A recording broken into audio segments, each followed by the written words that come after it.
What's going on, real one? Laughing at birds. Featuring BeeCeeHQ. I'm trying to set the scene up, but at the same time making sure that you know what I'm talking about. Do we get into that more, or do we leave that? Because if people are watching it, so like it's going to be hard for us to do these without spoiling it, innit?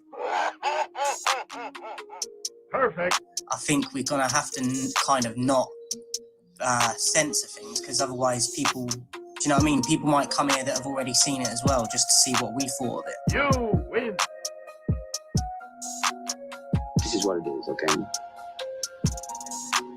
I said empty your mind, be formless, shapeless, like water. You! What is all this? I warn you, you hurt yourself, it's your own fault. Keep working. Go! Come on. Japan. Brazil. Come on. USA. China. India. Yoga. Spain. Spain. Thailand. Fight.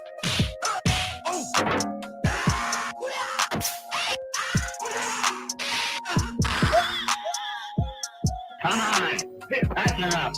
Now you put water into a cup, it becomes the cup. You put water into a bottle, it becomes the bottle. You put in a teapot, it becomes the teapot. And water can flow, or it can crash. Be water, my friend. This fighting style concentrates on the bones, sinews, muscles, and the more fragile joints. All of the technique's power lies in the fingertips. The touch must be at once gentle and yet like an iron vice.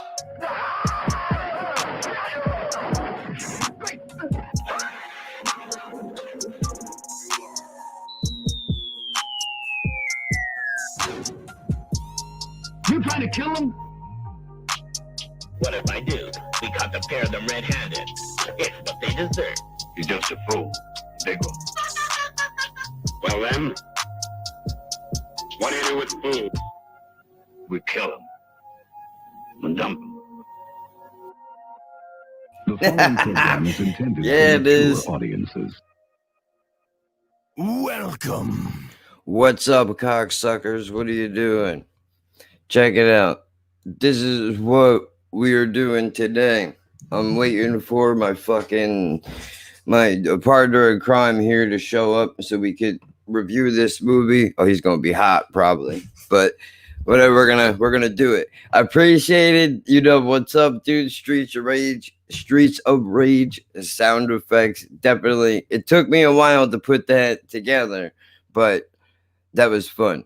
That was fun to do, and I was really proud of it when I was done with it. Of course, now I hate it, but I mean, that's just the nature of creation. So for everyone that is new around here, let me let you know what this is going to be about. Essentially, myself, BeeCeeHQ, a YouTuber, motivational speaker from England, we are on a 6-hour time difference. You know what I say to that? I say, blow me. That's what I say. I don't care about a 6-hour time difference. We do what the fuck we want. So we came up with somebody gave us the idea to review older movies. You know, like kung fu movies and shit. They don't necessarily have to be old. We started with Ong Bak, and I'm probably gonna pronounce all of these wrong. Ah, thank you. I appreciate it. That's fucking awesome, dude. I get it. So I don't know. Feels good, you know. I forgot you. For some reason, it doesn't allow you to click it when it goes through a separate link. So we started with Ong Bak, and now we are going to do Chinese Hercules. Now, in case you were unaware, it is English dubbed very badly, but it is. So you can watch it. You can find it on YouTube if you want to. But I'm gonna tell you now, this was a rough watch for me, dude. What's going on? Yeah, we're gonna get into it.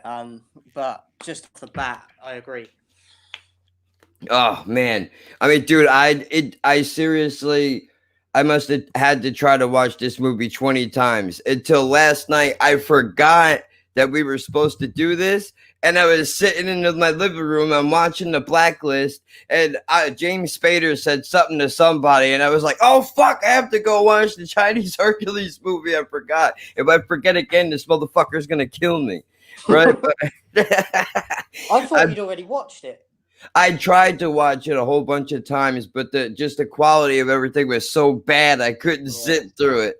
But then I finally got through it. The opening was really tough. I want to just jump right in it, dude. Fuck it. The opening was a little bit tough. Now I understand this was back in like the fucking 50s. Who knows how it was recorded? When I hear this audio, are you talking about Ong Bak with Tony? I don't know. I'm not sure. Is that who? The alligator and the kid, where they wipe out the kid's family and shit. We were fucking around watching the wrong goddamn movie. we were there like, are you seeing what I'm seeing? And then he's like, no. And then I was like, what's it called? And we had different titles, so we worked out that we were watching different films. Ridiculous, dude. This movie opens up and I'm surprised. There's a lot of shit that I would like to cover with this film. I made a lot more notes for this one as well, so yeah. All right, good. Well, I should have asked you, did you want to start off or do you want me to? You can go ahead, it's fine.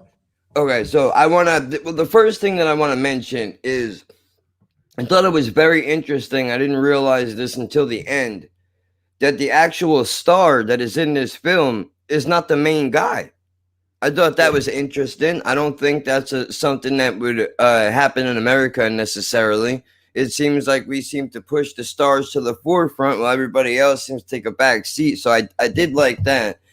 But when the movie opens up, again, ahead of myself, the movie opens up and we see our main character in a living room just fucking up what looks to be a bag of sheets hanging up off of a wall, which is not a bad idea. I mean, I looked at that and said, shit, man, maybe I should do that in my living room, right? Like, and then he's talking to a lady in there. They're going back and forth. If I remember, they're talking about her brother, right? Like they have some kind of they have some kind of a beef with each other, where I guess because this guy is like a low level, he's poor, so they don't want him to be messing with his sister, because it's all classism is a very big deal, I guess, or at least it might have been then. I mean, it still is now for a lot of us, but I'm not gonna get into it, you know. But yeah, there you go. You got it. Devo's got it. Appreciate it. Shit. So that's where it starts at. Now, here's what I find interesting. They're arguing about whether this dude is gonna fight anymore or not, because apparently he's already, where they put us into this film, he has already decided, I'm not gonna fight anymore. My hands are weapons, and all they do is hurt. I don't want to be that guy. So you got to respect that right off the bat, right? But then here comes this dude, her brother now, and he instigates a fight. Now, this shit killed me, dude. When I was watching it, this shit made me mad, because I was like, dude, like, fucking, he's asking for it, dude. Just fucking hit him. Just fucking hit him. He's not gonna, but I understand. I was that guy. So I know exactly, I am that guy. So I know exactly this was us a few weeks back. Do you remember? Yeah. I was gonna bring that up too, but I honestly just fucking jumped right into the goddamn film just so we could get into it. But I'm still trying to get my plane ticket, but yeah. Well, I'm glad that you can see the humor in that, because honestly, when I recorded that, for what he's talking about, if you're not aware, if you go onto my YouTube channel, there's a skit that I recorded called Anger Anonymous. But that's because, look, I'm a mentally ill individual. You could write to me, hi, how are you? I hope you're having a good day. And I will read that as, hey, cocksucker, go fuck yourself, and I hope you die. That's how I read it, because I'm ill and I have issues. Me and Dan Soder, Bob Fire, Sirius XM, Channel 95, Monday through Thursday, 6 to 8 p.m. have the same issues. We're both fucked up in our brains. But so, miscommunication, you should definitely go and listen to that skit. I was trying to be serious about it, but I kept getting fucking interrupted while I was recording it. And then it just kind of hit me. Just before we stopped talking about it, it was funny because you was like at the rage, like at the top of the rage, and then you got Jen in the background, just like calm as hell, and then it was just crazy. It was like, like the old school wrestling, like when they used to do like the promos and that. It's like a promo, yeah. I mean, dude, I don't know, man. I need to do something with my goddamn life, dude. I feel like I got too much. I could probably run it, dude.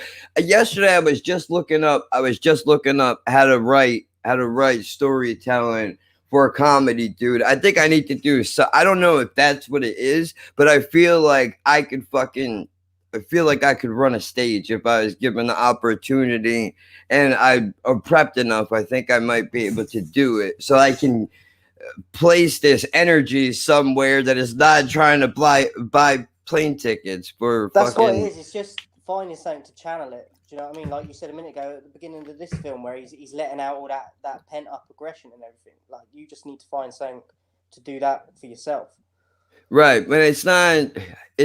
This is good. Like if I didn't have this, I would be going crazy. But the problem with this is the numbers and all of that just dominate the entire thing. It's impossible not to look at that. I wish there was a button that I could just turn it off just while I create and do things, so I don't have to be sidetracked with that. But I also have to learn to separate the two things. That's why it's there. You need analytics. You can't ignore it. And if people are not showing up, then you got to figure out what are you doing wrong that are not allowing people to show up. I understand this is the World Wide Web and people can look and find anything that they want, but that's why it is your job, meaning my job, to try to figure out how do I beat the algorithm?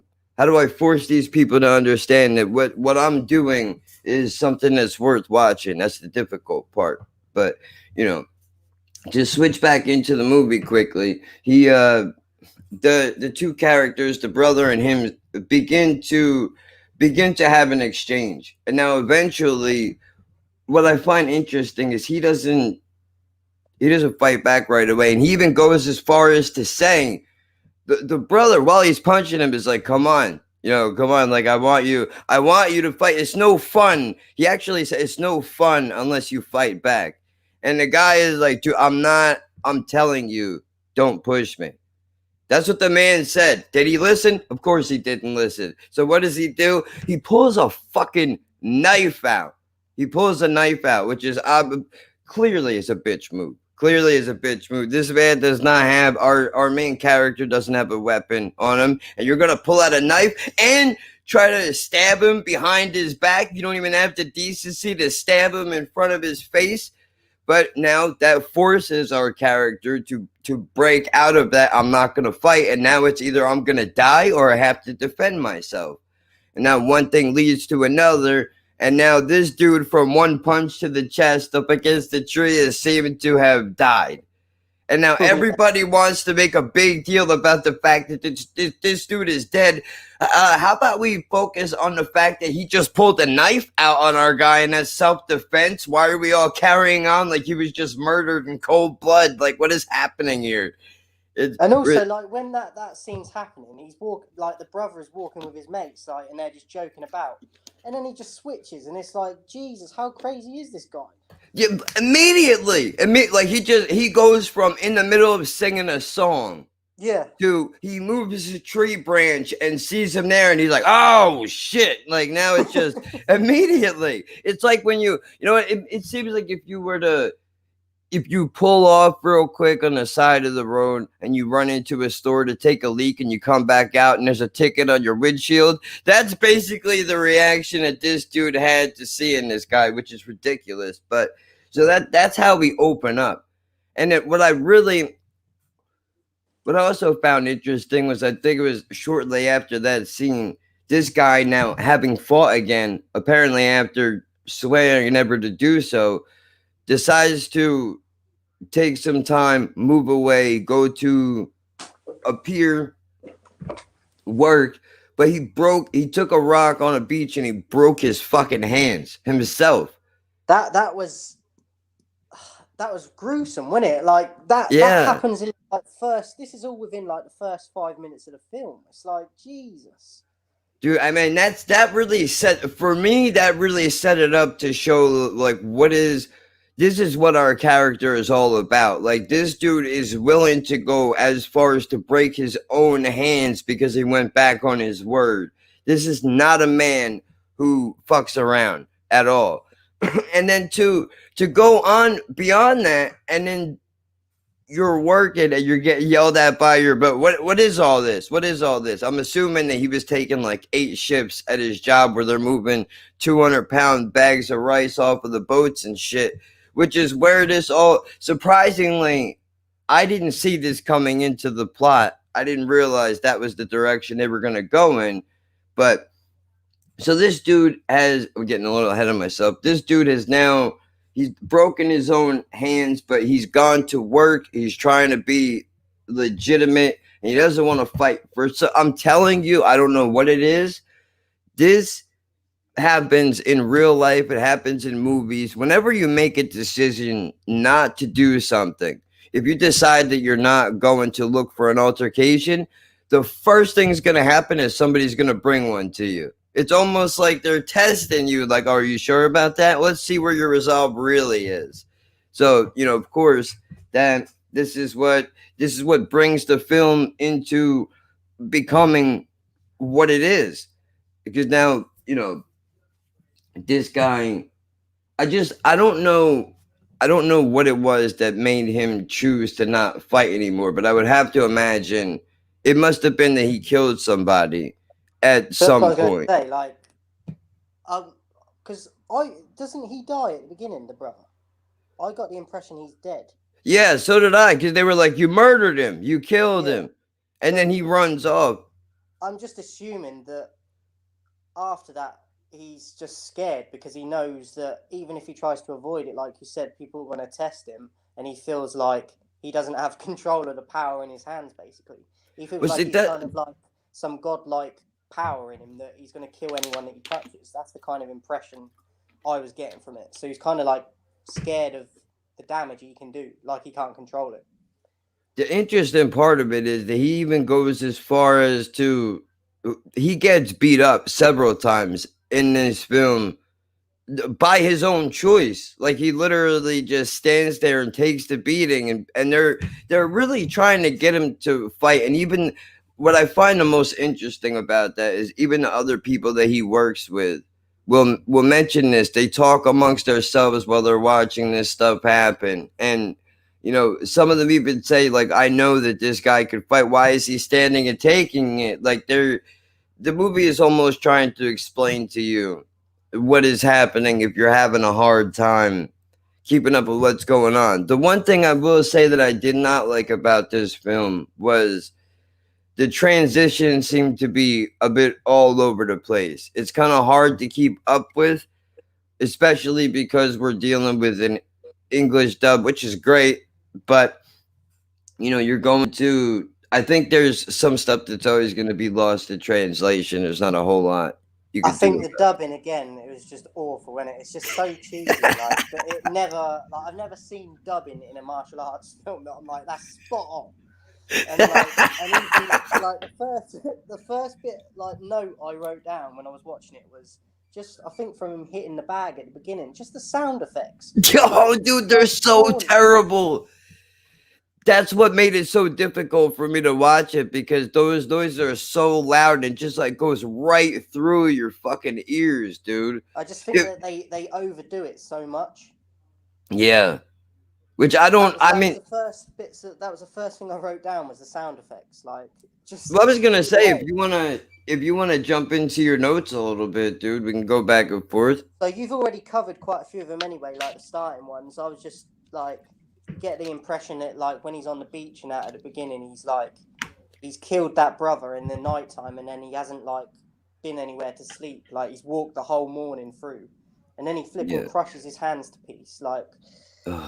Like that scene, I was like, whoa, is it going to get worse than this in the film? Because that, like you said, it's just over the top from the beginning.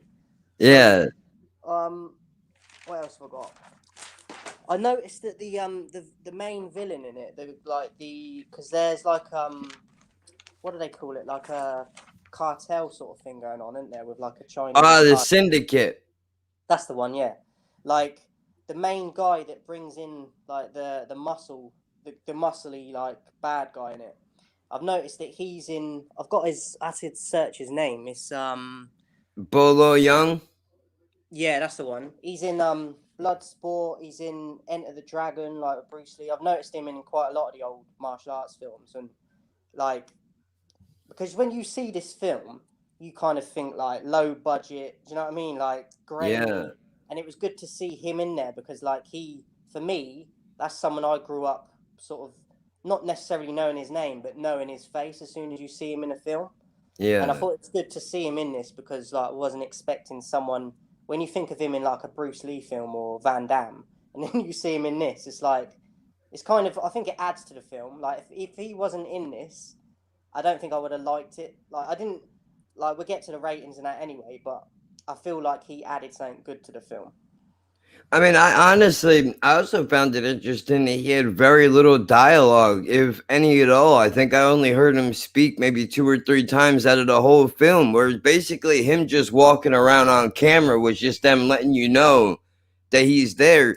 But I like that he is the star, and he's not even the main guy in the movie, which is great. But yeah, I think it adds to it, doesn't it? Where like when sometimes the dialogue adds to certain characters, but in this, like you said, like because of that, when he's in a scene, you're like, oh shit, it's about to go down.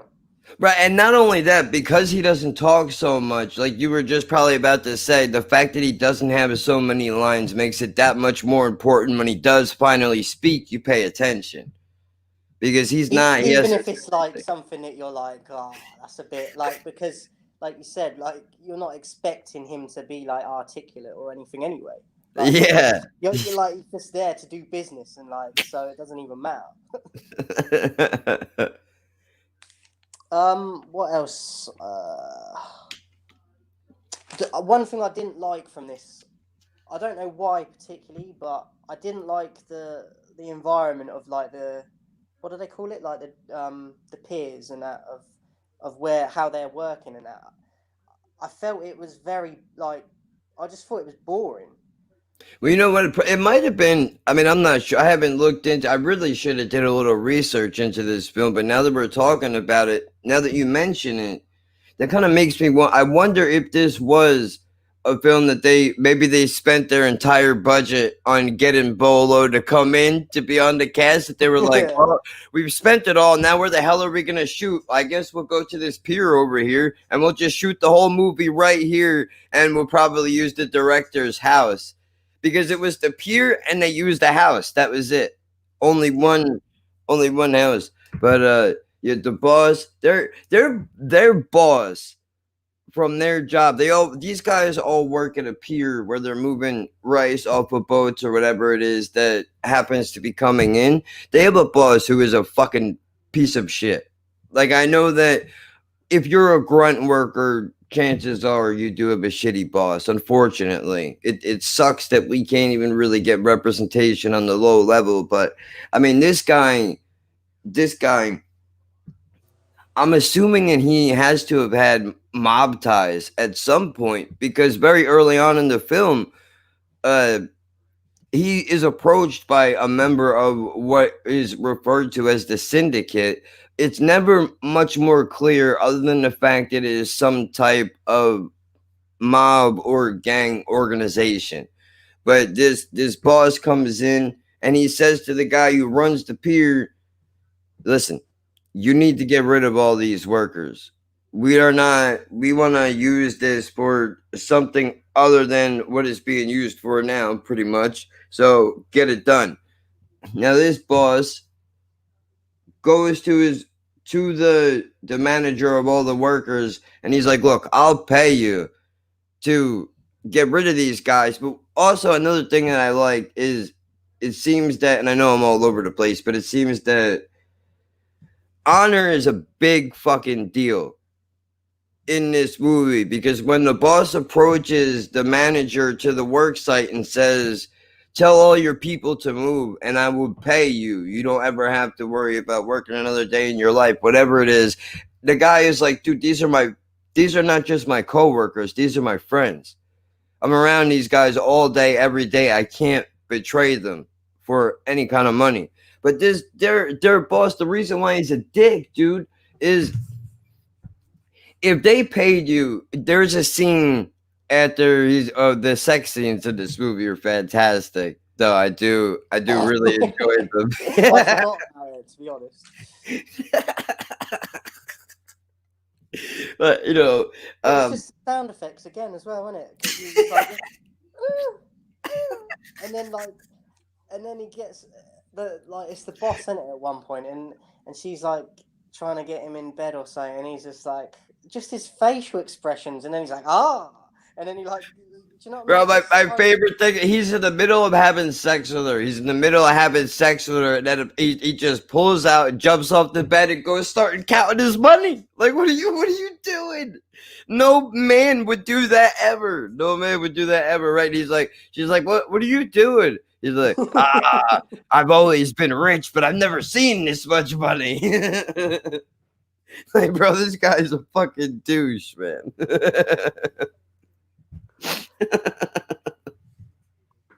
you know there's a scene in it as well where the girl who is the sister from the beginning, she like finds him and that, and she gets beaten up like real like bad. I thought like even more so. Where they were stealing the rice. Yeah. That's the part that I have. I said the sister, but I was getting mixed up with that other woman. Yeah. But that's because they do kind of, they have similar, the hair is similar, and they're kind of both, they have similar facial features, not because they're both Chinese or whatever they are. Yeah. like I'm being like that now. But like, yeah, basically in the film, there's these two like poor people, and they get caught robbing near the pier. There's a male and a female, and they get like exposed in front of like the syndicate and that are there at that point, and they basically get beaten up, but they go to town on the woman more than the bloke, and I was like, whoa, like I was just not expecting it, and it's gonna sound horrible, but I think that was quite cool to see because you're not expecting it. Well, no, it's equality. It's equality on a whole nother level. That's another reason why I said that Misery is a film that would never be made today. If you gave Stephen King the opportunity to make it today, it would never be made because of the fact that James Caan and Kathy Bates, a man and a woman, have a physical altercation. In this film, the Chinese Hercules, they weren't afraid. They were like, oh, cool. So a guy and a woman are robbing us. We're going to beat the shit out of both of them. And we'll even give it to her a little bit worse just to show you we're not afraid.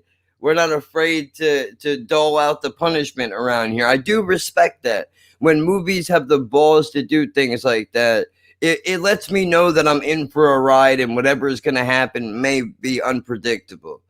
So I do appreciate that. That's actually one of the scenes that's in our intro for this show, where he says, you're going to kill him? And the other guy's like, what if I do? I caught them red-handed.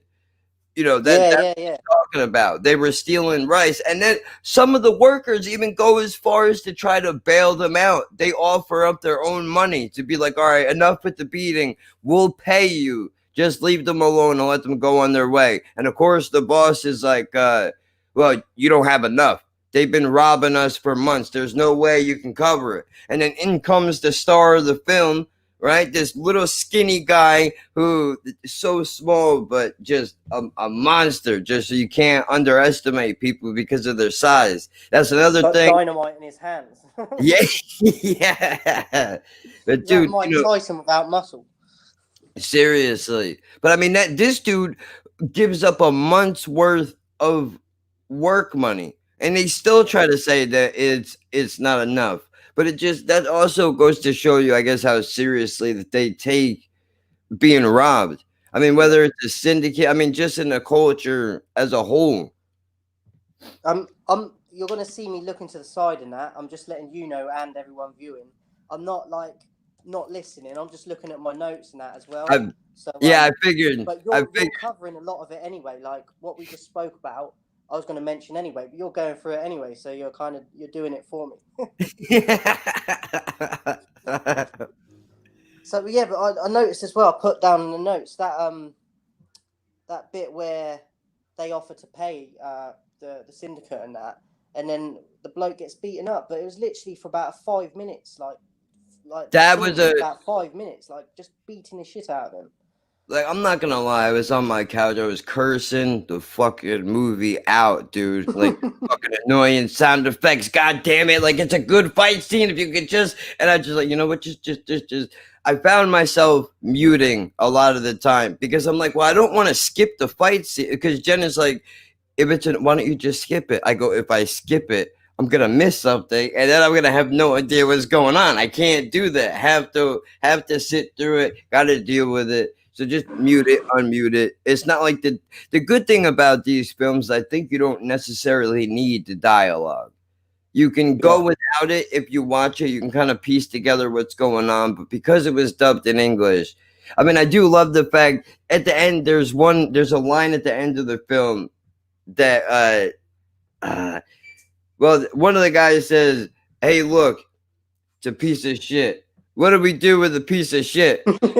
We play." He said, I think he said, "We toss it away, or we flush it." Whatever he said. He's like, "Right." Like, just fucking great, dude. That had really nothing to do with anything. I love that was a line in the movie. There's another scene in there as well that it's not even that long, but they've got like a little village where they live, and there's like a mum and a dad and a little kid that lives in this little, like, shack thing. And, what was that about? I don't know, like, but I put a note down that the kids, like, there was basically child abuse going on from the dad. Oh fuck it, he was beating that child. Serious. The kid was hungry. Yeah, he's like, you can't be hungry. The kid is starving, and obviously, I don't know, I think it must be because they're they're not getting paid or whatever at that point.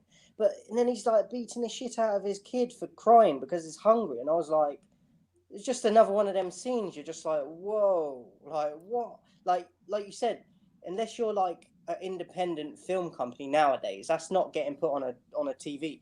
No, wait, but that's actually like I'm not saying it's right, but that shit happens. There are that people get I don't think it helps that the fact that it happens, but nowadays we try and ignore it. Yeah, that's no good. I think we need to go back to being able to people for years we put light on uncomfortable situations, and doing that has it has not stopped these uncomfortable situations, but it does help to spread awareness, and maybe you never know what might stop somebody in their tracks from making a bad decision. You know, I know Bill Burr even makes the joke, like, what do you think? Do you honestly think that wife beaters are sitting at home watching football and see an ad for domestic abuse and go, "Oh, fuck, I've been doing it wrong this whole time. I'm not supposed to do that. I'm sorry, honey. Here, let me help you back up, sweetie. Here, you go sit down on the couch." Like, no, of course not. But you can't say for sure. You never know. There could be somebody that has grown up and seen that their entire life, where they just think that that's normal behavior to do that. So, you know, it is important for us to be able to put a fucking light on these things and to talk about it. Just because if we don't, this is what's going to wind up happening, is that, you know, everybody just pretends that these things don't exist, because that's not true at all. I just don't understand the purpose behind it. But I do like the guy, while he's beating his child, our main character goes over there. He's like, "Hey, leave him alone." And the guy that's beating the kid turns to him and says, basically, "Hey man, why don't you mind your business? Okay, we're stuck here. We don't have anywhere to go. This pier is our livelihood. You can move on. We can't." And then even the main character turns around to go so far as to say, like, "I can't go anywhere either. We're all in this shit together." But basically, beating your kid because he's hungry is not the solution we're all looking for. But that was powerful too. Just that they were even willing to go that far. It seems like this movie was not. They weren't shy. They're not shy about getting their point across, and I like that. I feel like that's important to do. There was another scene in it as well where it's one of the workers goes to the boss's house to, like, I was just thinking about that. and I can't remember exactly how they do it in that, but they end up killing him, and I'm just like, They beat him to it death. was like this. What did they do? They 'Cause beat him to death. You watched it last night, didn't you? Yeah. See, I ain't watched it I watched it about a month ago, like, so it's not fresh in my head. But you're like, yeah, he's going there to, like, for the good of his people and the other workers, and I'm just, before he even gets there, you're like, this ain't gonna be good. And then, like, it's just brutal. It really is. I mean, the fact that he goes there, what I find interesting too is they even show the conflict before that, where there's two workers who are friends with our main character to a degree, right? And one of these guys is talking about, all right, well, you know what? If we can't have our jobs, then I'm gonna go up to the fucking boss's house and I'm gonna fight this motherfucker and I'm gonna make him change his mind. And he says to the guy that's with him, basically, like, "Look, I don't want you to come with me because I know that you're too scared to do it, but I need you to keep your fucking mouth shut and don't tell anybody I'm doing this." So he does, unfortunately. Because while you're watching the film, this guy goes up to the boss's house. The boss has security for days in there. There's people everywhere. Which, I mean, I appreciate the spirit of wanting to go to the boss's house to try to get your jobs back and make your community whole again. But the fact that this guy, you had to know going in, there was no way you were gonna walk out of there. But so how they actually wind up killing it, they beat him to death. The ending right before they cut the screen and go back to whatever was going on. They have a small back and forth, the guy and the boss, and then the boss just gets all of his goons and they just stomp him out. They just beat him to death. And then immediately after that, one thing that I thought was interesting, and I'm not sure if this is a Chinese culture thing or if this is maybe just based out of some type of religion, but when the coworker, I guess, found out that his friend had died, he put a box together and he put a dead bird in it, and then closed it up with nails and put it into the ocean for it to go and float off wherever it's supposed to go.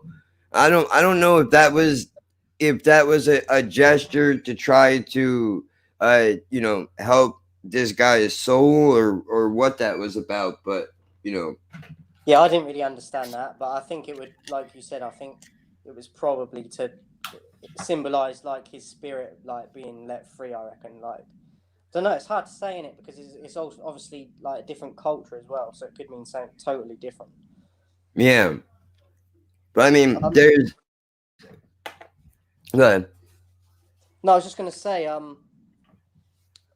another worker went to fight the boss and actually dislocates his shoulder when he's fighting him, and then I put down that he broke the boss's leg.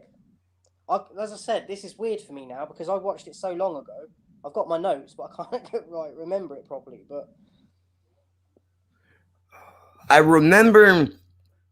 I remember the leg break because how they broke it is just it's the worst. Dude. It's the fucking worst. It's like They- another misery, isn't it? yeah, I mean they put this guy's leg on a fucking rock and then they elbow it and they break it. I'm just watching like, oh, dude, I But feel it. remember as well, you got the sound effects that add into it, which just make it worse.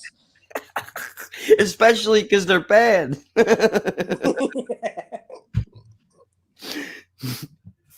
Fucking ridiculous, dude. I mean, the boss, I don't understand. How the fuck are you? How have you gotten to this level, dude? You're like 120 pounds if we soaked you in water. You don't fight anybody. Like, what? How did you get to this position? Although I do like that he got fucked up. That made me happy. I was like, yeah, fuck that piece of shit. You know, I'm glad they fucking beat him up.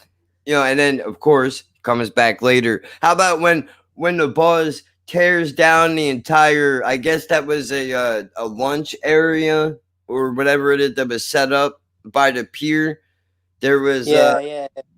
restaurant where all the workers would go, and yeah. Oh, but the other thing I wanted to mention too. We go back a little bit when you were talking about how the girl and the guy were getting beat up for stealing.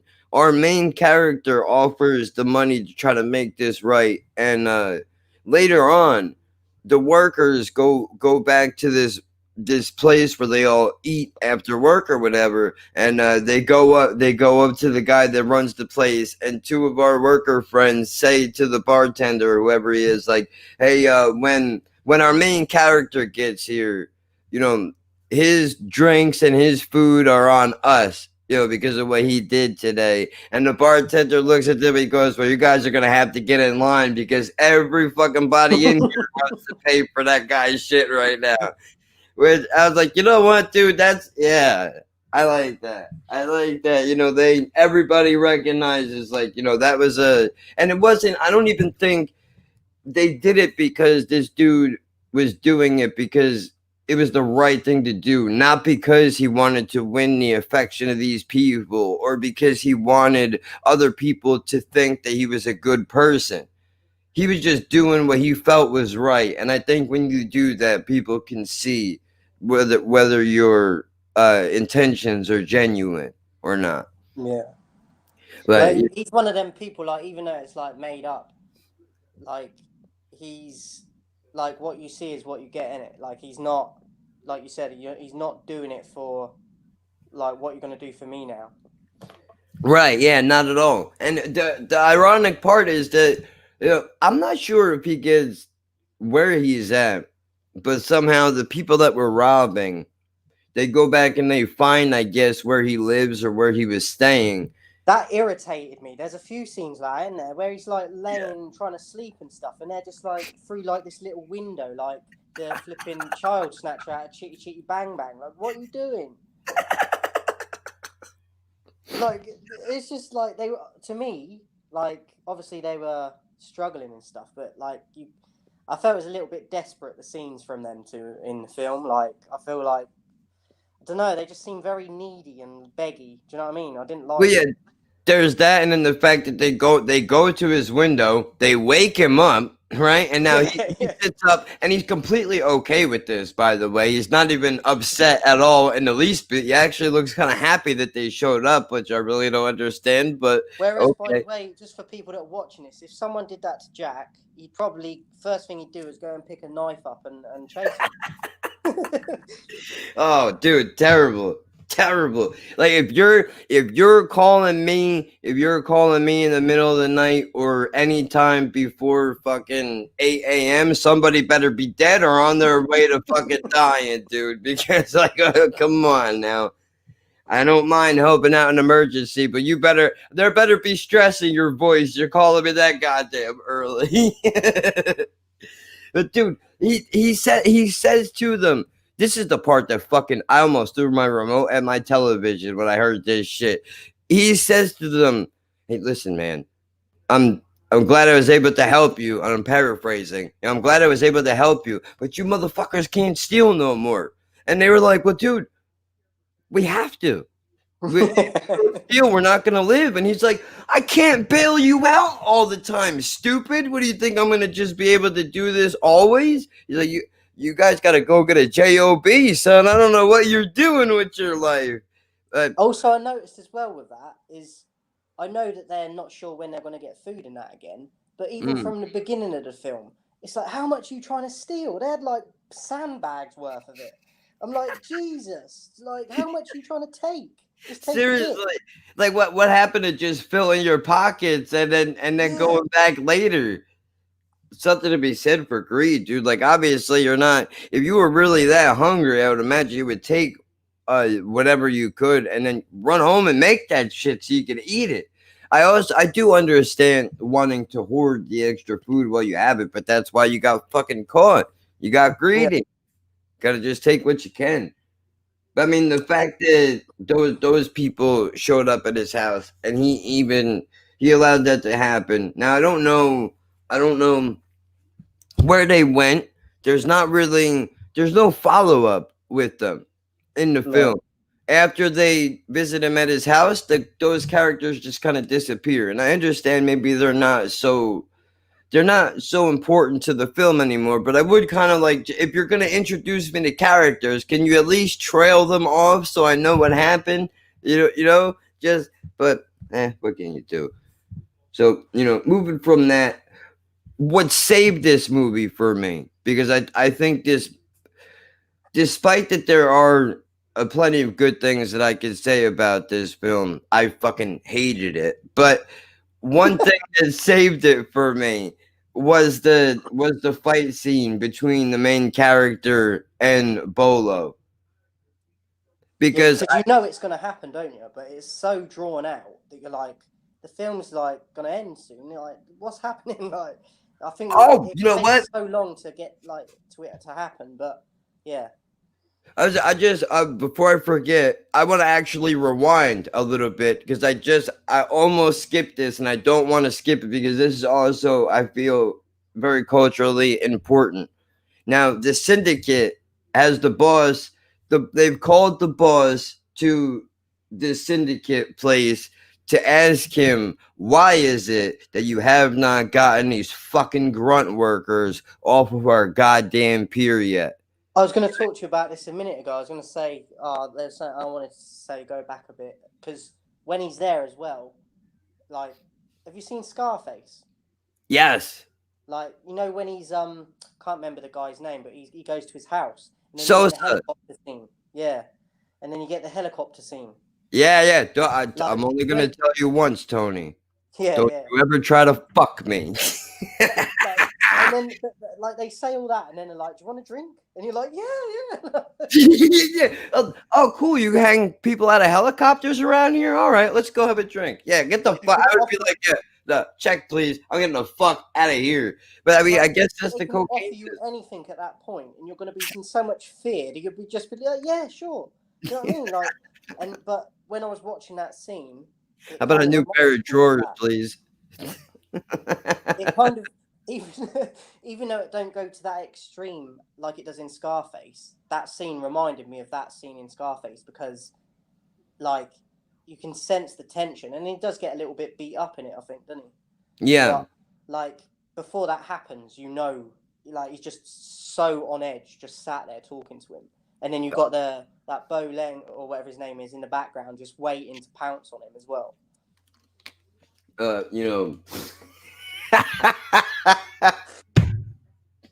My favorite thing is whenever something dramatic happens, they don't just show you the action. Like what we're gonna talk about right here is the boss go to the syndicate house. Bolo is behind him, waiting to give the order because as the audience, when you're sitting and you're watching this, just like B was saying, nothing good is coming out of this meeting. There's a certain move in this that I think you're going to address in a sec. Yeah. It does to him, like, it's ridiculous. Like, dude, how they wind up killing the boss, I guess, for not cooperating quickly enough, is Bolo literally comes behind him and he takes his forearms and he squeezes them together. Now, here's the most important part of this action is when he does this, he goes like this to the man's head, and then the camera backs up and focuses in on Bolo's lower spine muscle. And when he goes like this, the muscle in the back tightens up, the camera zooms in, and I guess at that point we're supposed to believe the strength from the arms and that back muscle twitch has been enough to crush this guy's brain internally. Because But apparently, before that, do you remember? He literally picks him up above his head via his balls. oh shit, yeah, I forgot about that. I forgot about that. I was like, that don't even look real. Like, he No. literally, like, ragdolled him via his nuts. Insanity, dude. The One fact hand that as well. some of the shit that these guys were, I kind of wonder how the fuck did they pull that? Did they have him wear a cup? You know, were there strings? Because I don't think they had strings and shit like that. I think a lot of this stuff then was kind of real. He'd have probably crushed the cup, even if he had one on. Like, Dude, it's just rough. I mean, that's a lot to do for a movie, but damn. I mean, dude, that's here's the culture part that is interested is once they kill the boss, the syndicate boss says, all right, who is the second in command? And you know, our manager, second in command, tough guy who put the order to beat the shit out of the girl and the guy for stealing the rice, all of a sudden doesn't have a ball sack anymore. He's like, no, not me, not me. And then of course, in typical gangster fashion, who comes walking out of the house but the girlfriend that we saw earlier. And she goes, actually, I was second in command. And the boss turns to her and he's like, all right, I guess we can work something out. Like I'm assuming it must be like when for a woman to do that, dude, like it is just understood that you're such a bad motherfucker. Like at some point it goes beyond the fact that you know you're a woman and this is predominantly a man's game. It's like I hate to say it, but it's like a white dude hanging out with a bunch of black guys. Like you know that motherfucker had to earn that spot, dude. You know, they don't just hang out with nerds. she's like, well, yeah, like, she almost has the biggest set of balls in the film, like, at points. Ugh. Like, because she shows up and she, like, gets in the main guy's face, like, and basically just tells him that he ain't shit if he don't, like, respond and don't fight. And then, like, that G's him up to, like, actually go and fight. But she, before he even fights, she goes and fights the syndicate boss. Like, she's like, work's not getting done. I'ma fucking do the work. Yeah, like, where did this fucking lady come from? Like, they don't make them like her anymore, dude.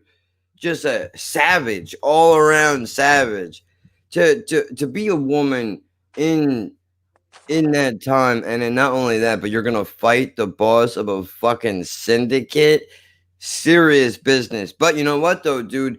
That is the kind of ruthlessness that you need if you're gonna survive. Like Lucy Liu, Kill Bill. You seen Like you that? said a minute ago, like she, like not every woman, or same goes for a bloke. Like you can't go and just hang around the other opposite sex, like in a harsh environment like that, and survive without being like that.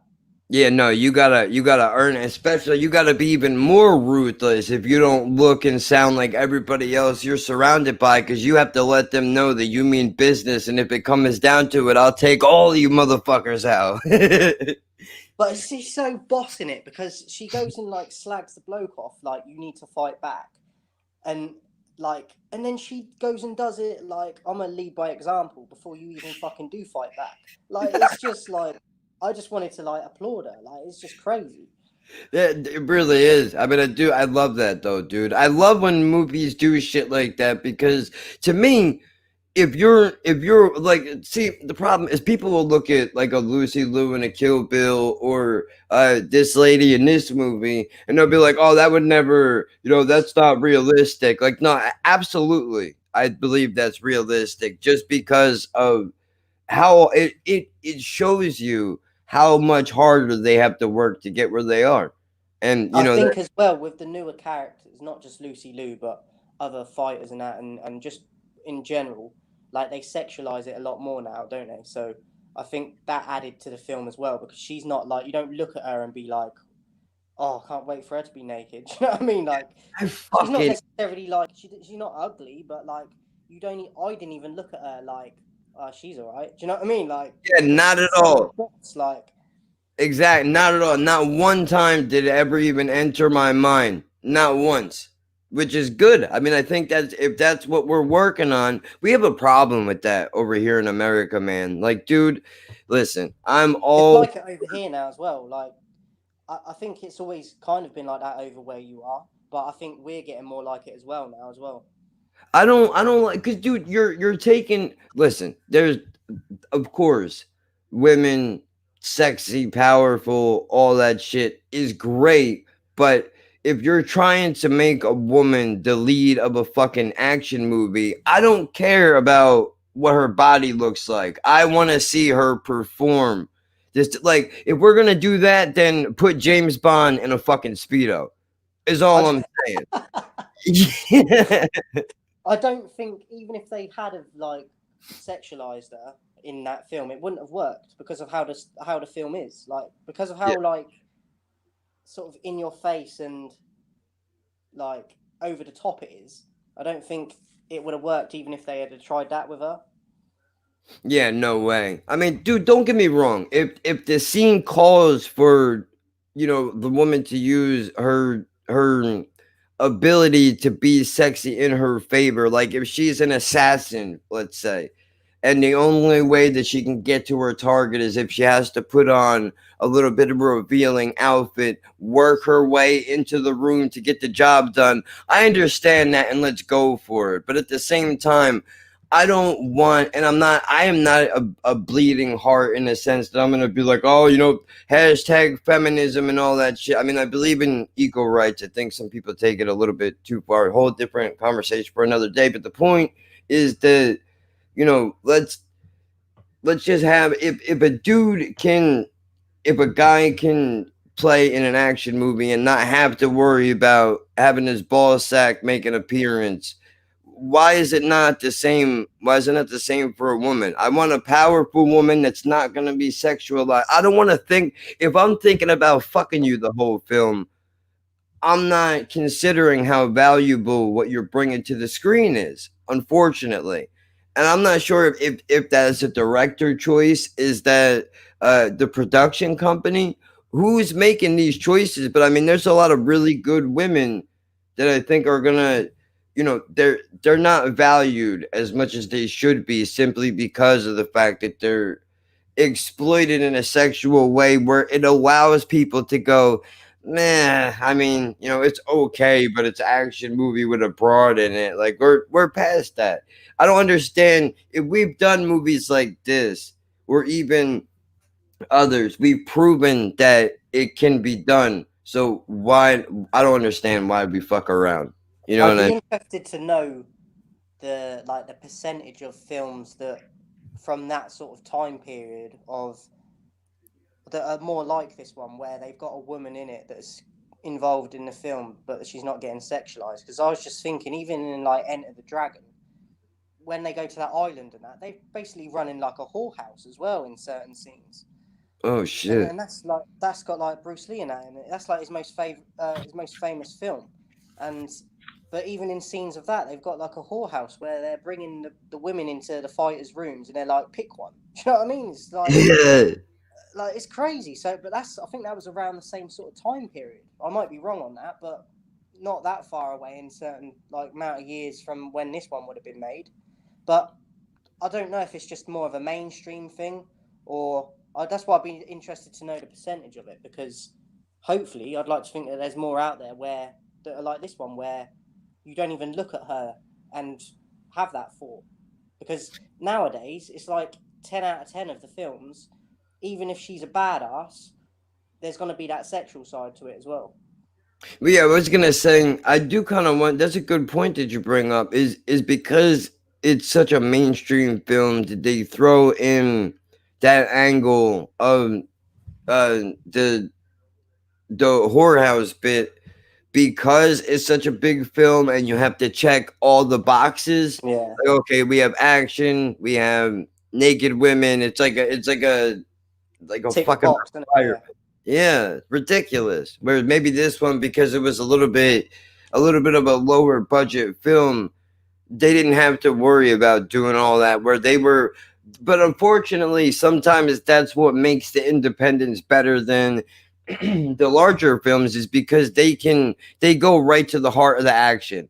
They're not afraid to not only introduce you to it, but to keep the hits coming. Whereas the larger movies, they almost seem afraid, like they feel like the audience It's won't. like it's not going to be good enough, isn't it? Yeah. Yeah, Like insecurity kind of thing. I think which you're right. sucks. Like even if you throw one scene in there, like that probably could work at times. But like even in that Enter the Dragon, there's about 2 to 3, maybe more scenes in there where there's like naked girls, and do you know what I mean? And I'm like, this is just filler. Like this doesn't even add to the story in any way. Like what's going on? Oh shit. I mean, dude, there was, not to get off topic, but there was a movie that popped up when I was done with this one, that popped up as an end screen, is the Wu-Tang Collection Taoist Master, I think. And this one is updated.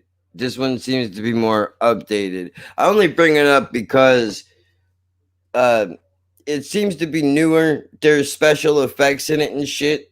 I'm not sure if it's made by the same director or whatever. I mean, I have to look into it, but uh, I'm not Well, we sure. already know that the sound effects is going to be A class, so we ain't got to worry about that.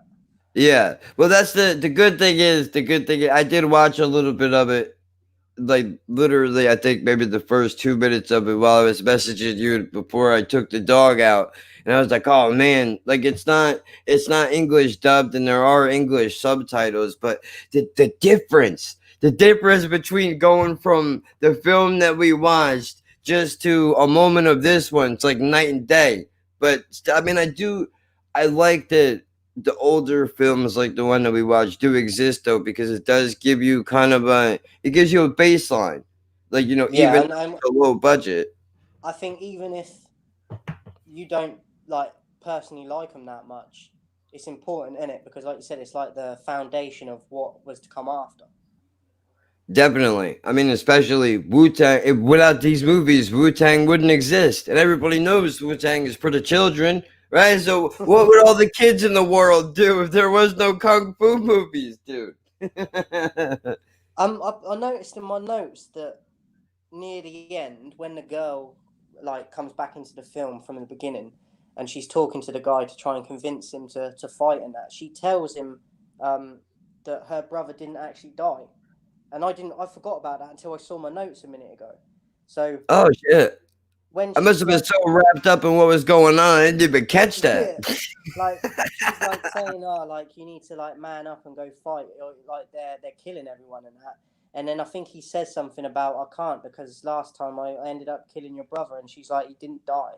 But you don't. I don't think it goes any deeper into it. But like I think that's kind of what gives him the confirmation to be like, all right, I'm going now. Do you know what I mean? Because he hasn't got that guilt as well.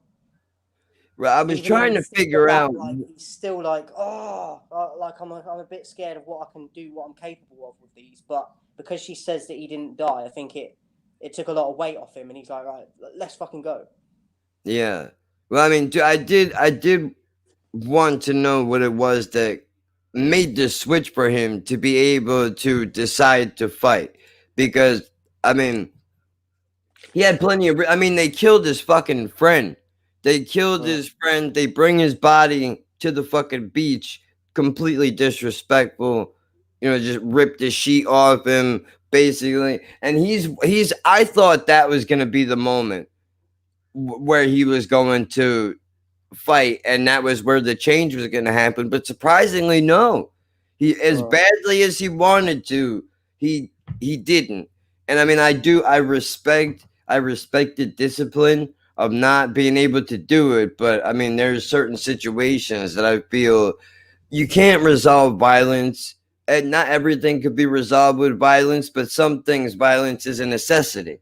You don't have a choice. How often are you gonna? How many times are they gotta ask you for it for you to give it to them? Clearly, they want. Yeah. I mean, he ultimately does end up going back and dealing with it, doesn't he? But I get what you're saying, because in that, like, there's a moment where he's like provoking him and that, and like you said, most people would probably act in that moment, but he sort of goes away and comes back. Whereas, I kind of wonder, did they do that to make it? Did they do that to make it more powerful when he actually does decide? Because they're like, look at everything we put this guy through, and now he finally has to.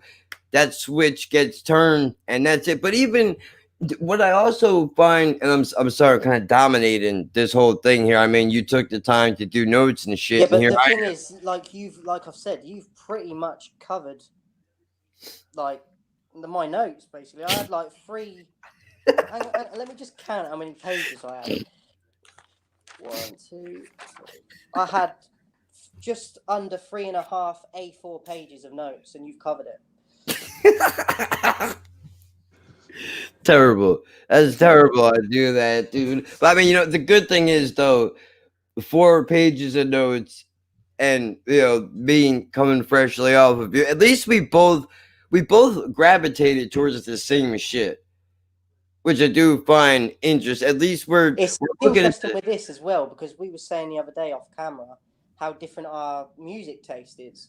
yeah. So, like, it's interesting because like seems like with the films and that, like obviously we've only done a few, but we've spoken about other ones that end martial arts and that, and seems to be on the film front we kind of agree on a lot. So the music might be quite different, but the films we have more of a kind of connection with it. See, that is interesting, dude, because I wasn't sure where you were gonna land on this one. But I know we got to get to the ratings, Yeah, but gotta before, it still might surprise you, the ratings, but yeah, I'll let you start anyway. I'm just gonna go to the toilet quick, so I don't know if you wanna just carry on. I'll be like 2 minutes. yeah, take your time, dude. I could do that. So I mean, I was gonna bring up the fight scene anyway, dude, between Bolo and the main character. This is rather the fight scene is not it's not a traditional fight. I'm actually gonna I would like to load it up. I'm not gonna play it on the channel while I'm doing this because then we'll get pulled down, and I don't want that to happen. Just because it takes us too goddamn long for us to get this thing done for me to throw it all away just to share a fight scene here. But let me mute that. I actually I'm pulling it up because I want to see how does the fight start. Because all right, now the main boss is bringing Bolo down to the pier, and he basically says like, all right, hold on, we're gonna see. Just curious how it starts because this is important. So now, see right there, this is what I find interesting is Bolo walks up, swing. The guy is not even paying attention, or so he wants. That's what he wants Bolo to think. He's staring off at the beach. He's got his shirt in his hand, just daydreaming into the distance. Not really. He peripheral vision like a motherfucker, dude. I see what you're doing. I'm waiting, right? Bolo comes up, goes to take the swing, dude ducks, and now straight to the chest. It's happening. Now, just the fact that these two dudes could not be more different in size. It literally, this movie might as well be Mike Tyson's Punch Out with our main character being Mac and Bolo. I was just saying that this film with this fight scene at the end is like Mike Tyson Punch Out, where our main character is like Mac and Bolo is Mike Tyson as far as the size differences are concerned between the two fighters. It's ridiculous. What is interesting is both of these guys seem to have the same superpower. We're not really sure how. and despite the fact that their size differences. But I just went back and I put the movie on for a moment just to see exactly how the fight started, and it was just Bolo swings, main character ducks, punches him in the chest, and now we're off to the races and the fight begins. But it's just interesting how that's where it starts, and then it literally. All right, I'm looking at it here. The fight starts at an hour, 24 minutes, and 59 seconds, and the movie ends at an hour, 34 minutes, and 56 seconds. They're not afraid to just let the fight scene just resonate a little bit, just sit there. I feel like movies today are kind of missing that. They're too afraid to rush the action. Let's get to the explosions and the sex. And some of the movies that 16 Blocks is one of my favorite movies that has ever been made. There's no sex in it at all. It's story, action. The story drives the action and vice versa. The way it just kind of, even though it's a little rushed, they let you ride along with the story. Whereas, today they don't do that. This is important. I guess that's where, maybe a lot of the influence, I'm sure if we went through movies that came later on, you can see the influence from a lot of these films. But whatever, I'm not a film aficionado, but you know what it is. But anyway, the fight scene, this is arguably the most important moment in the movie, because we see our main character is giving in to the instinct that he's spent the entire film to fight against. And it wasn't a bad fight either. It was a decent back and forth. There was a little bit where the power exchanged sides. It wasn't all lopsided. I do like that they let our main character get beat up a little bit. They got you scared. Like, are they going to kill this guy? I don't know, because they've already showed us they have no qualms about erasing whoever. They don't mind. I like that too. I hate that now when we watch a film, we already know the main character is going to make it no matter what. That's annoying. I want to know that at any point, somebody could just come and take this person away, and then that's it. I just want to say something on that as well. That people might be like, "Oh, you're a bit," but I've been watching recently, and I feel it's the same with that. Like, even though it was scripted, you couldn't 100% predict who was going to win a match. Because they'd have a picked winner. But nowadays, like, who's going to win. Do you know what I mean? Like, most of the time. But even with wrestling, like back in the day, that's what used to make it so exciting. Even though it was like, because now it's all like PG and stuff and for the kids. But back in the day, you didn't really know who was going to win or how they were going to win. Whereas nowadays, I feel like you can pretty much predict 8 or 9 out of 10 who's going to win and how they're going to win. Definitely. I don't watch nowadays wrestling, but before I stopped watching it a few years back, even then there was a major difference. I mean, it is crazy. It's a shame. It's a shame they've lost confidence. I think that's what it is. It's almost like they've lost confidence in their work, which is ultimately, it affects everybody, including the two of us, down to watch time. This is the reason why everything has been boiled down to reaction videos and 2-minute clips and everything, because the movie industry has allowed people who have short attention spans that don't appreciate anything to dictate what the market looks like. And that's ridiculous, because then people like us, who I wouldn't mind sitting down for a fucking movie where you're actually going to do something legitimate. I want to see it. Take your time. Let's get there.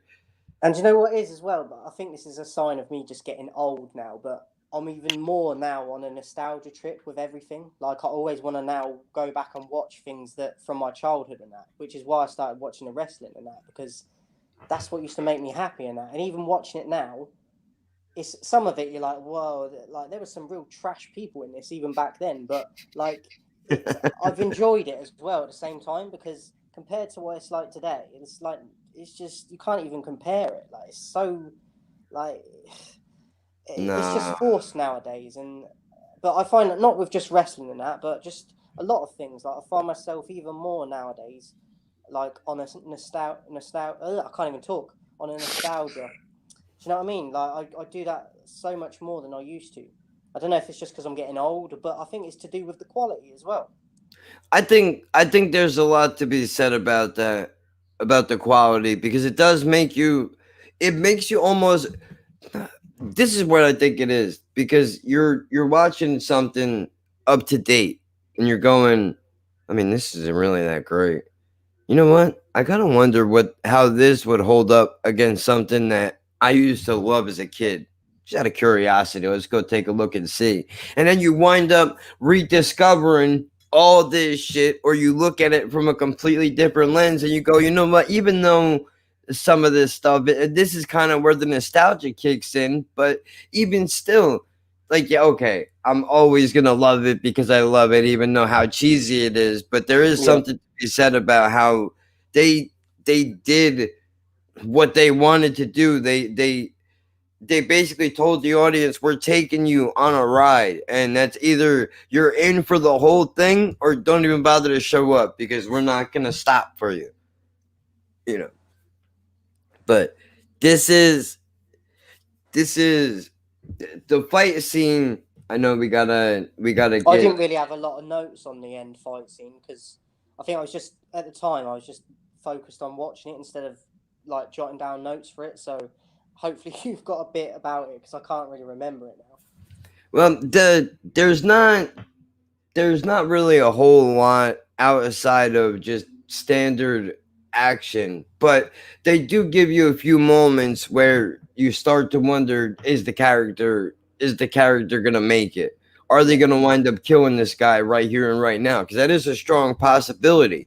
But they power dynamic switches a couple of times, and ultimately our character winds up winning, but it wasn't easy, and they made him work for it. And the one part about the fight scene that bothered me, and I understand why they did it, but it fucking killed me, dude. Our main character basically has his foot I could on just the, picture you before you even tell me like whatever it was. You going, "Are you fucking serious? Are you kidding me?" like, I really, that's exactly what it was. Like, oh, you gotta be fucking joking me right now. Like, this is not, dude. Our main character has basically his foot on Bolo's neck, about ready to give him the end solution here, and the boss takes his cigarette and Oh flicks it, yeah, I remember now you said that. Yeah.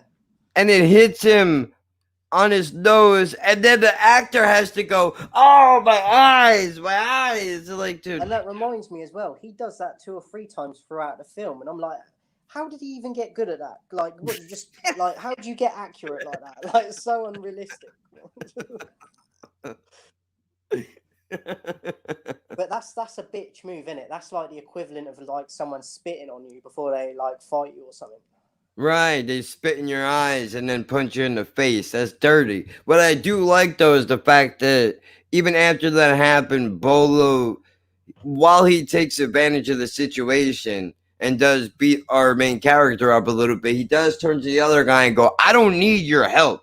Yeah, and he does that throughout the film in certain bits as well, doesn't he? Which is cool because, like you said, he don't really speak a lot in the film, and most of the time when he does, it's like irritation and like even though he's meant to be his boss, he's like, "Fuck off." Like,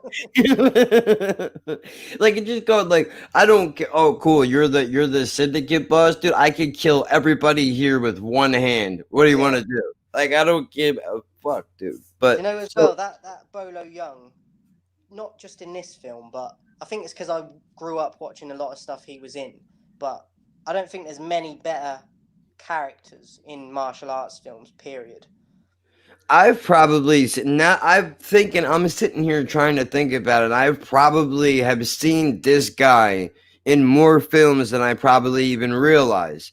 Mm. Which is, I love that though. I do. I like it when you find an older movie where like a favorite actor of yours is in an older movie and you're like, oh, that's where they started. That's so cool to be able to see it.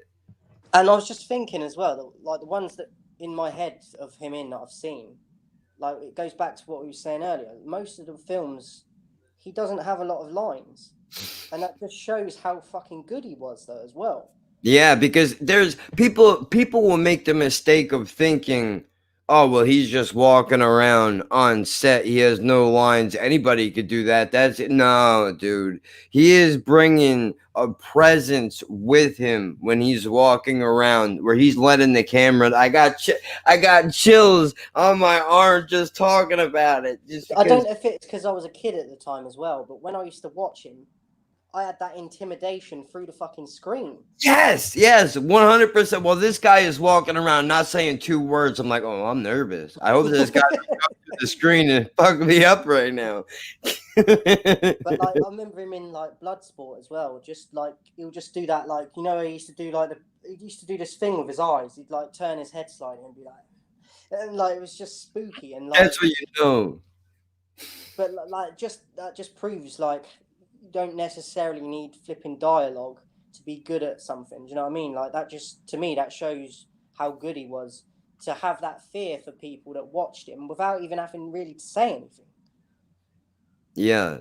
Now, see, what I like about this is that, you know, this dude, our main character does wind up winning, but it wasn't easy. I do like that. Our main character actually winds up killing Bolo by putting his foot on his neck and literally crushing his throat. That's how he kills him. And the boss is still there at this point, where now our main character is kind of putting his focus onto the boss. And after the fight, I think this is really the only trope that I may have noticed, which was after the fight between Bolo and the main character, all the rest of the people that work on the pier just happened to show up as the big fight was over. But that was the only thing I think that was kind of stereotypical of a movie thing to do, unless there was something that you may have noticed in the film. Not really. I was just going to say there's a few little like, what do you want to call it? Like plot holes. You know what I mean? Like you just said certain things don't always add up. But yeah, I didn't really notice anything different to you. It's just the certain feelings and that like that don't really. You're like, that doesn't need to be in there. Like, and it could be in there, but you have to like make it make sense more. Yeah, definitely. I mean, so dude, I mean, the fight is over. Our main character wins, and what I do like is that when the people do show up, they go right to the boss rather than our main character going and killing the boss as well. The people from the pier go to the boss. It's the what do we do with the piece of shit line I mentioned earlier. And then the boss is like, oh no, please, I'll never come back again. And then they're like, oh yeah, that's cute that you think we're going to let you off the hook now, but you killed our fucking friend, remember? And now you get to go out the same way. Now, I don't think that they show it. I don't think they show the boss getting beat to death, but it's implied. Yeah. I do like that they didn't feel, sometimes it's more powerful like that as well, isn't it? Because yes, you've only got your imagination, like 100%, because it also with it works. It works with all kinds of movies. You could do that with a mystery. You could do it, pretty much anything. But you do have to be careful with where you do it and how you do it, because I can't stand open-ended movies that never get resolved. I understand maybe you think you're gonna get greenlit for a part 2 or whatever, but I mean, come on, man. Don't leave me hanging. I've invested 2 hours in this goddamn thing. I want to know how it is. I do agree with you, because there's certain films, I can't remember any off the top of my head, but I've watched, and then there's no ending to it. Do you know what I mean? Like, there's meant to be an ending, and then you just see like the credits come down, and you're like, what? Yeah, like that's it. Like, but then you're pissed. Like, dude, I've wasted my whole time on this. Especially when they don't follow it up with a second one. Yeah. Like, all right, can you at least put out a YouTube video or something and you explain what the hell happened in the movie? So should we get into the ratings for it? Yeah, I think so. I might surprise you, but originally I was going to give it. So basically, for people that haven't seen this before, we have a rating system out of 10, and average is 5. So anything below 5 is going to be less than average, and anything above would be more. Originally I was going to give it 5, but certain things, because we talk about it, reminded me of certain things in it. I'm going to give it a 6, which is still low. I don't know what you might be surprised by that, but I think there's good bits in it. But I think the main problem is for me is the setting of the pier and that, and the lack of locations in it. I think with some films it can work, but I don't know, something just about them being at a pier and stuff. I just found it very boring. Cheap. Yeah, and like I don't know, like I think it's important because it's like we said earlier, like you can't have the films after this. Like this is like a foundation of, so it is there. Like you got to give it respect. But I just found it quite boring, to be honest. I liked that Bolo Young, and I quite like the main character in it. But like the dubbing again and the sound effects, along with the setting and that, it didn't really grab my attention. Like I watched it, but I didn't watch it all the way through in one go. Like I'd pause it and go and do something, come back and watch like another bit. Do you know what I mean? So it didn't keep me glued to my seat. So I'm gonna give it a 6. It's a bit low, but I can't give it any higher because I just found it a little bit too bland. See, with this one, I think maybe have a 2 rating system where we have the 1 through 10 for the overall movie, but for ones that are low rated like this, because I would give it a 5 as well. The only thing that even gets it to there for me is the lack of fear to have those fight scenes and to be able to do what they did with the characters. But there is shit. Well, I'm glad that we're not too different on the ratings, because I thought you was gonna maybe be like an 8 or a 9, and then I'd be like, now I feel like I've shitted on it. Well, see, I thought actually it was gonna be the opposite. I figured I was gonna give it a low rating. You were gonna be like, yeah, it was great. And I'd be like, oh, well, what do you, but of course, I'm the ignorant one. I figured that was the wave I was going to have to ride when I came in here, but I'm surprised you like, no. As how we've been talking about it as well, like, it's like, then in my head, I'm like, well, we seem to be enjoying this quite a lot. Do you know what I mean? Yeah. Like, how we're remembering it. But then I'm like, yeah. The problem is the conversation about the movie is more fun than watching the goddamn thing. That seems to be the problem. But this is a movie where, okay, if I were to the fight scenes, excluding the horrific sound effects, I would give the fight scenes like a 7 or an 8, just I was because gonna say a minimum of 7, a minimum. So. Yeah, just because of the fact that they weren't afraid to do it. Now, I mean, we could break this whole thing down, like fight scenes, character development, writing, all the locations.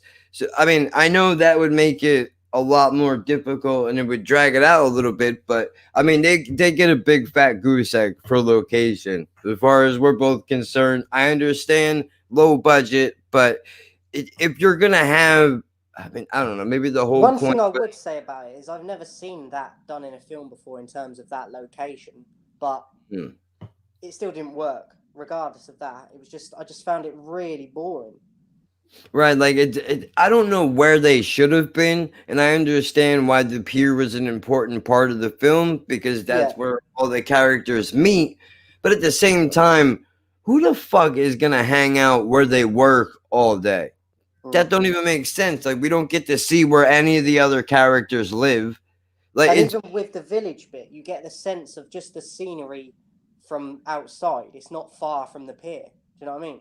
Right. So it's like everything is, and I know that there are places like that. Like Alaska, I think is known notoriously for dock working, and basically you're close to living on site. So I understand some places are like that, but just even the fact that they never went into character development of any kind, really, with any of the characters, other than I fought, I've killed, I fight no more, now I fight again. End of the fucking film. That's about it.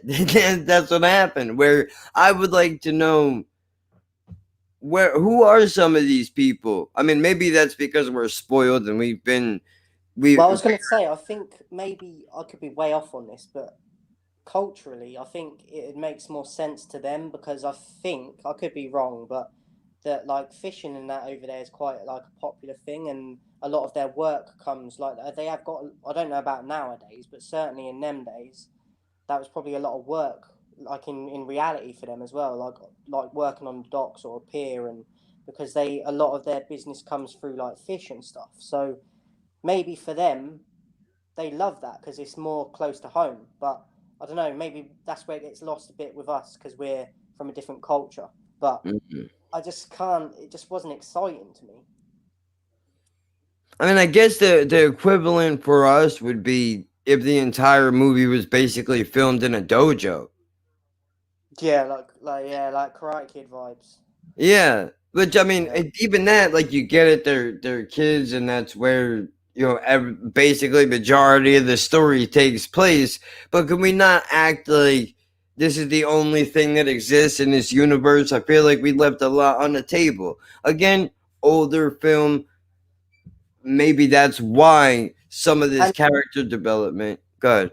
when people remember certain films and scenes from films, they'd be like, "Oh, this bit happens in like an arcade, and then that bit happens like at their house." With this one, if you say something to someone about several scenes, they'd be like, "Where did that one happen?" You'd be like, "That one's at the pier as well." Like, do you know what I mean? Like, it's ridiculous. Like, how do you know? The fucked up part is if you leave the movie, like I'll leave the movie on, I get up, I go to the bathroom, I come back, I look, I feel like I paused the goddamn thing. Nothing has changed. I don't know where I am. It's fine. The only reason why I know things are happening is because 1 minute there was not a fight and now there is. Something must have happened. What happened? I gotta rewind it. But I must have tried to watch this movie fucking 10 times until I It finally. wasn't easy. Like, it's not even that long in the sense of if you watch something else, some films you'll watch it at the same length and they Uh, fly by. But I for got this, I go for last night I was watching it, I go, okay, there's no way. I have to be at least halfway through this film right now. I go and look at the time code, I'm only 40 minutes in. I was like, oh, oh, the killer, oh, the killer. so I don't know if you want to like. We'd probably discuss it off camera as well, but we need to think of something to do next as well. Maybe we could do the one you mentioned earlier, or I don't know. Yeah, I was just gonna say, I mean, dude, it sucks that it sucks it's not dubbed in English, but I mean the immediately grabbed my attention. Like, I don't have no idea what the movie's about. I haven't looked into it. I have no idea who plays in it. I know nothing. Movie opens up to bugs crawling around, which already they're making it uncomfortable. The sound effects, the whole thing. The computer graphics are great, but apparently this movie is based around some type of sorcery or witchcraft because the film opens up where there's two people that are trying to steal treasures, and then I guess the witches that live in the woods, whatever it is, they go and take revenge. That's as far as I've gotten, but it's I'm actually gonna pull it up and grab the link. But this has been if the beginning if the beginning of this movie is any indication of whether it's going to be good or not, I would definitely be for. I don't like the only thing I would say is because it's not got any subs on it. Like are we going to be able to talk about it enough? Do you know what I mean? Because if we Well, no, it has understand- English subtitles, but it doesn't have. It's not dubbed in English. Oh right, okay. So I mean, but this is I put it over in the chat, but I'll send it to you. I'll send it to you off here as well, just to make sure you have it. I mean, we could do that. I know we were looking to do Rumble in the Bronx eventually. I still can't find a link for it. Yeah, might that be able one's to gonna be download more it as well. difficult. If I can, even if I can manage to find a copy of it somewhere, if I can share it with you, I'll see where if I can manage to find it. Because if it's on fucking Hulu or some shit, then we could do it. But I mean, there's this one. It doesn't necessarily have to be this one. We might be able to do something else. But I thought it would be good to go from something old to something that's a little bit more updated. Although I'm not When sure. was this one made? Do you know? That's a good question. Actually, I'm gonna pull up. This one we've done today was 1973. Oh shit! Was it? Yeah. I did not know that. I made a note of it earlier. I had to look it up because I just wanted to just let people know. I should have said it at the beginning, but yeah, it was 1973. Also as well, it might be. We've said it before, but I just want to let people know if you're watching, like, if you've got anything. Obviously, we have to try and find films that we've both got access to because we haven't always got links to them and that. But if you want to put your suggestions when you watch the video as well, and if we can both find copies of them to watch, then obviously we might have a few to watch. But if you want to put any suggestions in there, we'll try to get around to them. Okay, so I'm trying to figure out. Let me share the screen so you can see it. I'm terrible with Google searches, dude. I have no idea how to find things. So I just took the name of the movie, and I guess I would put in like IMDb or something. Well, yeah, I just typed in for this one earlier. I just typed in the title of the film, and then when it come up, I think the IMDb thing was the first thing anyway that like it found. But yeah, you could type it in there if it's not come up. Just so we could try to figure out where did this come from. Wu-Tang Collection. Yeah, if you click on it, I think it just said 1983 underneath that link. So this is like 10 years after the one we watched. If you look under, oh no, that's something else. Sorry. Yeah. So hold on. Let's see. I'm gonna look up just this. Put what? That's no way. It's 2020. That's well, most likely a remake, isn't it? It has to be. So let's see here. Come on, man. So, all right. Nope. You got to put in the Wu-Tang Collection.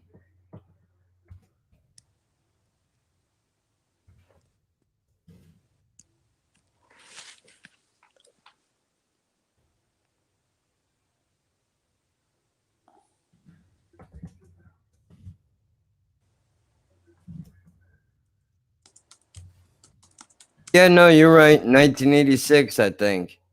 Wu-Tang Temple, Wu-Tang Collection, retitled VHS edition of Young Taoist Fighter, late entry in 1986 in the group Taoist magic and kung fu movies, mixed in special effects and slapstick that were made by famed Yun Clan and included Miracle Fighters, Shaolin Dunkard, aka Wu Tang Master, and Taoism and all that. So maybe it was, but no, the graphics in this are way too good for it to be made back in the 80s. Hey, what's up, dude? Shit, I'm not sure. I gotta try to. It's too bad I don't know who actually. Maybe I can look up the director and see if we can find. Because there it is right there. I mean, it does look good enough to be made this year. maybe because it's an international thing. It's up to you. If we can both find a link, like if I should be able to get the same link if that's there, like it's up to you. I can't remember any of the ones we've said in the past. Maybe, I think we said we'd maybe do Karate Kid, Rumble in the Bronx. There is, I think it's number 3 or something. I found one of the 3 ninja films on Netflix that I've actually put Oh on shit! to watch, but I haven't watched it because I've been saving it in case we decide to do it. But I think it's number 3, so yeah, I might have to watch the other 2 first anyway. But Definitely. Damn. I but mean, I'll tell you what I'd love to do.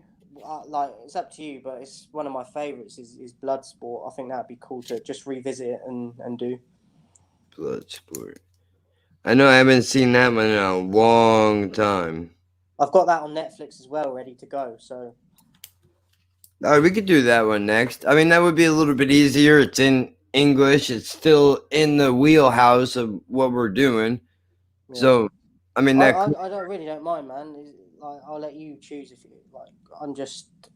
I like doing these, innit? And it's been a long time since we did the first one, so I'm just happy that we got another one done today. Because Yeah. I don't know, I feel like it's just like I look forward to doing them. And then last night I've been watching Cobra Kai, which is the follow one from the Karate Kid. It's like a series they've got. So I've been watching that, and I watched one episode of them last night, and within mind knowing that we were going to do this today, and it just like it was like a little warm up. Do you know what I mean? And it gets me puts me back in the mood to like, yeah, like because it's that nostalgia thing as well. Again, it comes back to the nostalgia of a lot of. I mean, this one we watched. I never seen it before, but like Bloodsport and like Rumble in the Bronx and that. When we start to do them sort of ones, I think we'll enjoy it even more because we remember more things of when we were younger and that when we first saw it. So. Definitely. I mean, I know I'm not I'm not against doing Bloodsport as the next one, but I do almost just the curiosity. I do kind of want to watch I'm going to watch a little bit of the one that I found today just because I want to see where is it going to go? Kind of curious. And then later on if we decide that we're going to shit, can I translate this? Yeah. Hold on. It's me again. Hey, what's going on, dude? I didn't notice that you were in the chat. I'm sorry, I didn't see you. That's somebody from Russia, one of our Russian friends that checks in on the show. But yeah, you know what, dude? I think plus you said it's on Netflix, right? Yeah. So I mean, So I've got I found Bloodsport on there. I think Karate Kid's on there. One of the 3 ninjas is on there. I think it's number 3. There is I think there's more on there, but yeah. So if you just look on, if you've got Netflix, just have a look on there. There's probably a ton on there, to be honest. yeah. I mean, definitely there has to be. I mean, I like doing these too, just because it would have me watch movies that I would never have watched on my own, because I feel like I kind of missed that. I missed the whole kung fu thing. Like, don't get me wrong. I know Jackie Chan and Jet Li, and well, to an extension, like Jason Statham. Those are the people that I know who do kung fu shit, or martial arts, whatever it is. So to be able to go back and see older films, or even Jean-Claude Van Damme or Antonio Banderas, I think was another really big one. Where those guys fucking ran shit for years. And I mean, you even see the influence in movies like From Dusk Till Dawn. Even though that's not a martial arts movie, you can definitely see the influence from martial arts movies in a film like that, which is part of the reason why it's so fun to do this, just because now from watching the older ones, I can, in my head, I go through the Rolodex of movies that I've seen, and I'm like, oh shit, they kind of took from there and they used that for this. So the same with music as well, isn't it? It's just in film format, like. Yeah. And I think as well, what's good is you'll see certain ones like this which you understand their importance, but then you'll see something like Bloodsport or whatever, and you appreciate them ones even more because you see how far they've come from them first films as well. Or even like the one with Jet Li, just because of all the shit that went into that. I mean, I've actually got that on DVD somewhere. I haven't watched it for years, but I actually have got that on DVD. Yeah, I borrowed it from a friend of mine a long time ago. I watched it. I was just blown away. I couldn't. I was like, damn, I can't believe I never heard of this. I mean, he had so many films that just went under the radar, but I mean, these guys became household names, even though like everybody knows who they are. You don't even, like if I probably said, I could bet money right now I can call Jen's 15-year-old little brother and bring up Jackie Chan. You know exactly who I'm talking about. Probably never seen a Jackie Chan movie in his life, but that's how powerful these things are. That's why it's so important, because we do all influence each other in one way or another, especially in the realm of entertainment. Do you know what I love about martial arts as well, that I kind of lost for a while because I hadn't really been watching none of it? But when we started to revisit it, it reminds me of like the morals and the messages in a lot of the films, because the main characters usually learn it and do it because they're either getting bullied or for self-defense, and but just something as simple as that, because you could, even though there's violence in it, you could sit down and watch that with your kids at some point, and they're asked questions about why is he doing this, why is he doing that, and you can explain to them that because he's learning these things to prevent getting in trouble with people. But if he can't get out of situations and that, like, it teaches you to defend yourself. But the first message usually is to try and avoid it at all costs, and I like that a lot about martial arts films. It's not like a Punisher film where this guy is grabbing a fucking automatic, like some terrible shit happens, and now I have a gun and I'm going to mow everybody down to get revenge. Where these things are, it is interesting, like you said, even though there is violence in it, you could sit and watch it with your kids, which is good. And I mean, I kind of feel like this should be a requirement. Maybe they should play some of these movies in school, since we're talking about, like, out here, schools everywhere have now a zero tolerance when it comes to bullying, which basically means you can beat up whoever the fuck you want as long as you don't get caught. Essentially, is how it works out here, which is a goddamn shame. But I mean, I think kids would be more comfortable if they could see that, you know, I can learn this shit, and it doesn't mean that I have to always use it, right? Like, Yeah. I can just have it in my back pocket if I need it. But that's the important part of it, is because most kids are going to want to abuse this power, to be able to teach them that you can't do that. But then that also comes down to, you have to figure out what type of kid are you I dealing. think, yeah, like, I think you could watch it with your kid and then not necessarily understand what you're trying to teach them. But if they remember that memory of just watching a film with you, when, like, say you die or something, and they're remembering times with you, and they remember watching a film with you, they remember what that film was, and they go and revisit it and watch it, and they have memories of you. But then they'll start to see things in the film that they didn't really understand as a kid, that they'll now understand, because they're like, Yeah. that's why he did that. That's why. And I think so. I think some kids will pick it up, but when they get older, I think a lot of them will revisit it and be like, this is actually teaching me stuff about life. Yeah, dude, I've done that with so many things that I watched as a kid that I go back and revisit now and be like, oh shit, I didn't even realize like how heavy this was. One of the big ones was 6 Feet Under. I don't know if you've ever heard of that. I think I've heard of it, but I don't think I've ever seen it. It was a show. You've heard of Dexter? Yeah. Okay, the guy that plays Dexter is in this show, and a couple other people I think that are a big deal. I don't know their fucking names, but basically, this show 6 Feet Under is about a family who owns a funeral home, and they're all morticians, and it's a father, his two sons, and his daughter, and they go through the whole thing. What I love about this show, dude, is that it shows you the monotony of their work. Like when they're showing up and they're draining a body, like they're literally complaining about their day and shit while they're doing this. Whereas we're watching this completely horrified, but this is this guy's everyday life where he can eat a sandwich and just sew somebody's mouth fucking shut. Like I love that they're able to change the perspective and be able to do that. I think these movies do that as well, though. It's in a completely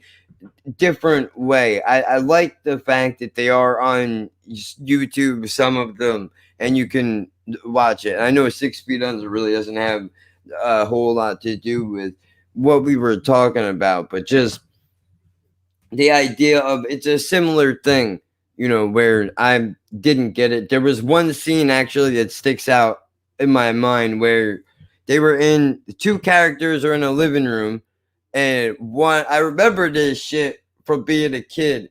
This lady is sitting in a chair, and I used to go to my dad's house for visitation. This motherfucker, that it's a whole thing. Anyway, this guy is watching HBO, right? And I'm kind of like sneaking behind him just to get a look at what's going on the television because I know I'm not supposed to be watching it, which means obviously it's the first thing I'm gonna want to do. So this dude is going down on this chick in this fucking show. I was like, oh, fuck, what's happening? I don't understand what's going on, but whatever it is, I know that it's serious. And of course, now he happens to just look over and he sees me and he's like, what the fuck are you doing out here? And I'm like, I'm caught. He's like, this shit is not for you. You don't know what's going on. I'm like, yeah, I do. He's like, yeah, explain it to me. I'm like, I know. It's not gonna fucking tell you nothing. Fucking walk away, dude. Like, I know it has really nothing to do with what we were talking about, but just the idea of shit like that sticks with you. And I, just once in a while, that memory will pop up in my head. And I did go back and I watched it, and that show is a fucking tough one to get through, dude. I mean, it is not shy about being heavy. Just ugh. I But I think mean, the thing that I hope that people might get from this as well is like someone might watch this and this might be their favorite film. Do you know what I mean? Like especially if they're heavily into martial arts or something. This might be their one of their favorites, and like even though it's not really ours in terms of what we rated it and that, they might come across this and be like, oh, I love this because they're talking about like they have the nostalgia and that. So I think that's cool because what I was going to say as well, you probably won't get a lot of people nowadays that will go and give these sort of films a chance. Do you know what I mean? Because they like me and you said, we both found it a bit of a challenge to just fucking get through it. But yeah, so I just think a lot of people won't do that anyway. But if they don't, they won't always have an understanding of like more of the history, like we were saying, of like where it kind of originated from, and do you know what I mean? So yeah, because that's important. Like I understand if you're watching this, if you've made it this far, first of all. Yeah, nearly 2 hours. Yeah, the reason why also is because we didn't come out of the gate and blow this movie with intensity. People are going to be upset. But you have to understand this is not a reaction show.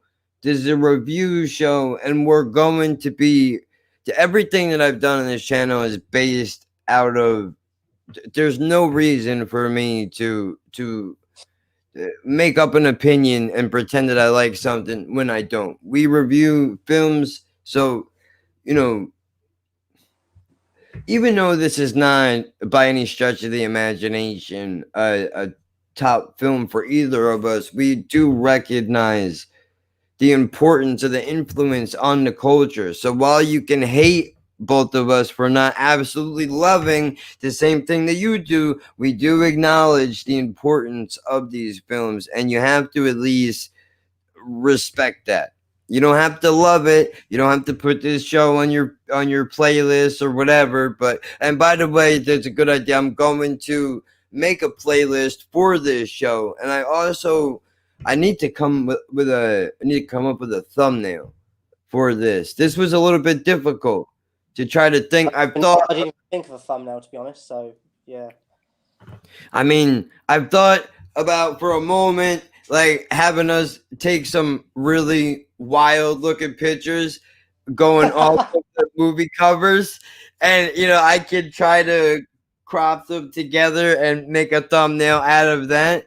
I thought that would be cool, but I don't know. I don't know how I would. I don't know how I would do it. Do you know what I think might be an idea, even though don't necessarily see eye to eye with him, but maybe get Demos to do like an animation of even of us two, or I don't know. That's just come into my head as we're talking, so that might be an option. Oh, could you? But I can't even imagine the shit that must be thinking about, bro. He's like, he's gonna come up with a just use. Oh yeah, that's a good point too. Just use the movie poster. Yeah, I had that idea originally, but like just because you've said it now, like I don't know, maybe it will be better to. I don't know, something to think about. Dude, I say we go with that, man. We pick a picture. Pick a picture. Here, you know what? Let's fucking. Oh wait, I'm sharing a screen. I don't even have a tab open for. All right, hold on. Let's see.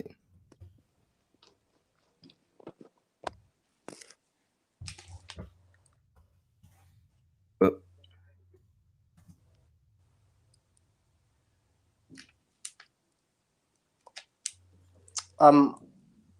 Did you get your money sorted in the end or not? Nope. Still no money. Absolutely broke. Did you get back in contact with them, or are they just ignoring you? I did.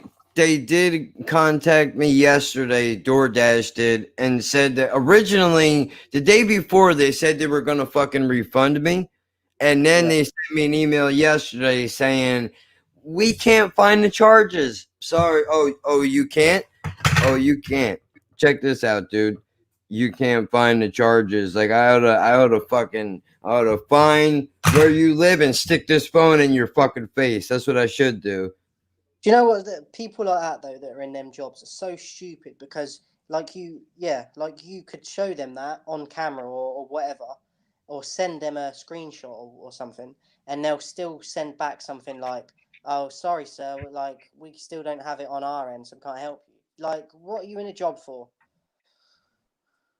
Like when you've got proof of something, like, do you know what I mean? Do your job. Yeah, like dude. Yeah, it's not like the money's got to come out of your fucking pocket. What do you care? Yeah. But they don't. I don't get it, man. I mean, I did. I sent them another email back going, look, man, here's all of the screenshots. This is proof. I don't even have a fucking DoorDash account. Never had one. So if I can't get my money back, I can't imagine what would happen to somebody who actually does have a goddamn account. But supposedly called them yesterday, and they said on the phone that their end of it is done, that they're waiting on Cash App to basically do the second half of the refund, which is going to take 5 to 7 days. So let's see, 1, 2, 3, 4, 5, 6, 7. That brings me to yesterday. That would bring us to the 28th. That's 3 days away from me getting fucking paid. If I even do wind up getting this money back. But I mean, it's insanity. So to anybody who will be listening to this in the future, don't use the Cash App. Go get Venmo, I think it's called. My friend told me about it. Yeah, Venmo. It's basically the same, except I think it's a little bit more secure.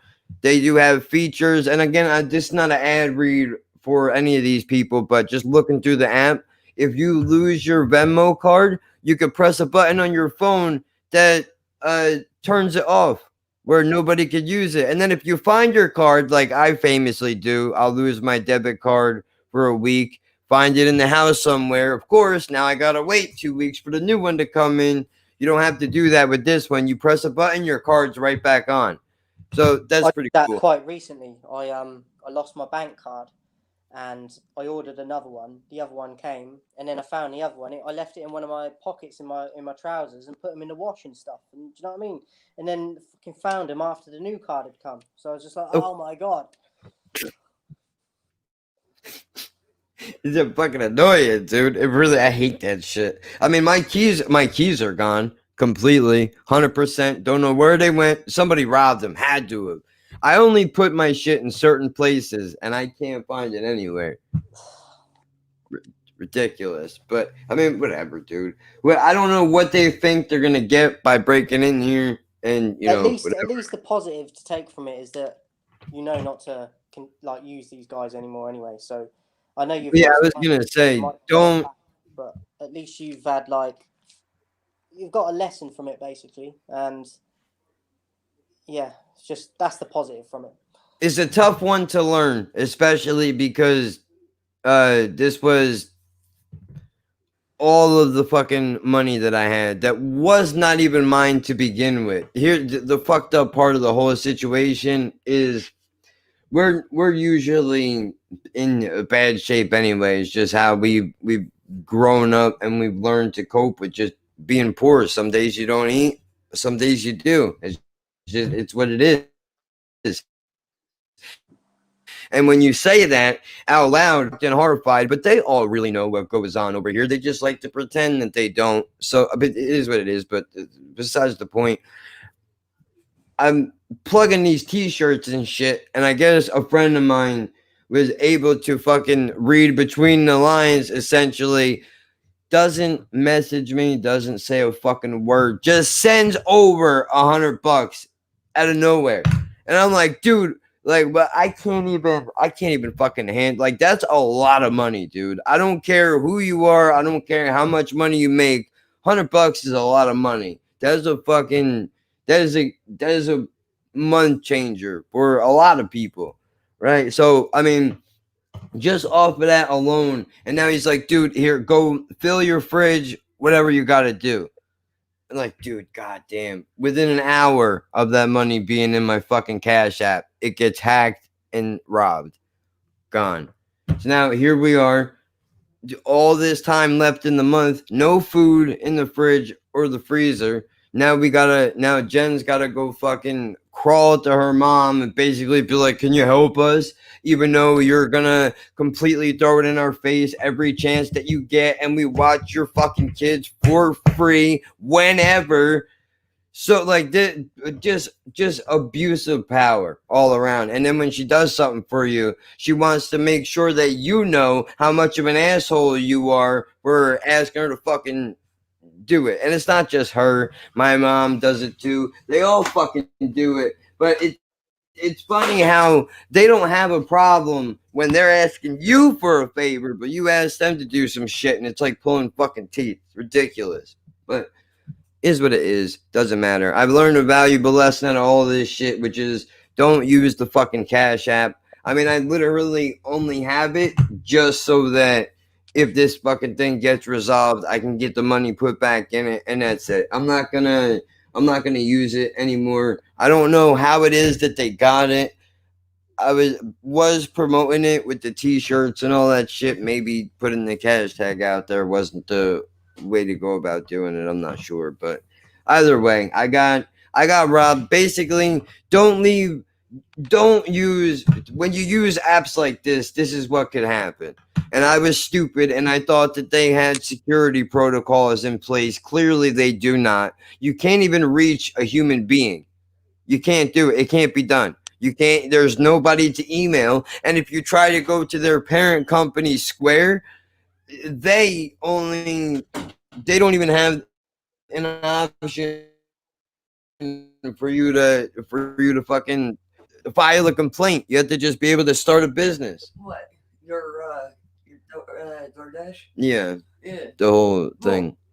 And also, you can't even do the cybercrime or go through the FBI one, because they want money for you to, have a crime, It's ridiculous, but I mean, whatever. We're almost there.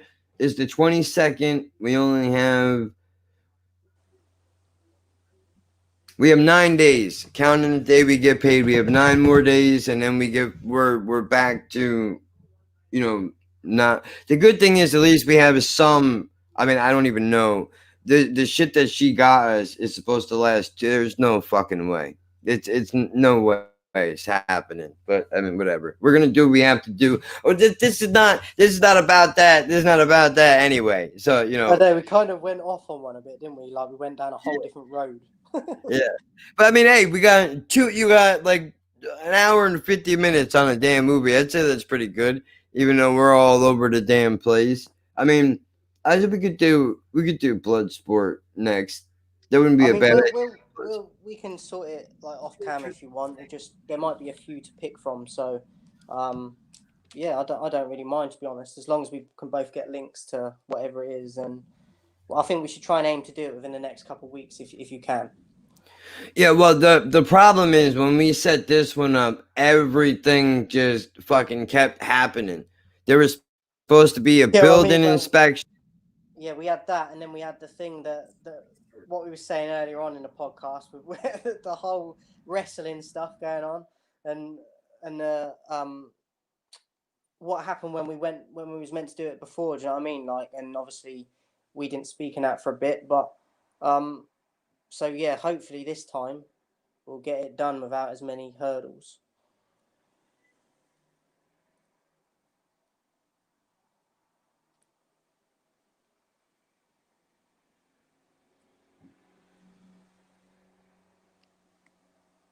Yo.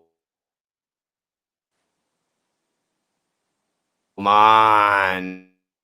There's only so much you can ask me to fucking hear.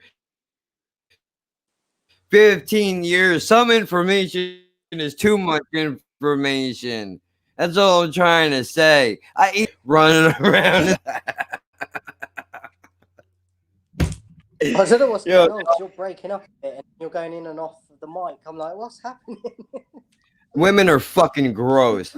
Women are gross. That's what happened. She just gave me some information that that's information for your fucking mom. That's what that is. You don't bring that in here. I don't need all that in my life. Fucking ugh. Anyway, fucking Alfred Hitchcock behind me over here just painting fucking horror stories. So yeah, last time, there was a ton of hurdles, wasn't it, in the sense of everything going on. So hopefully next time we can get something done again. Obviously, people probably don't know everything that was going on, but like. Well, I was gonna open with it, but I figured just get to the fucking meat of the movie and get it over with. But for the people that don't know, here's what basically happened: is I was supposed to do this a while ago. Supposed to watch this fucking movie, and shit just kept on happening.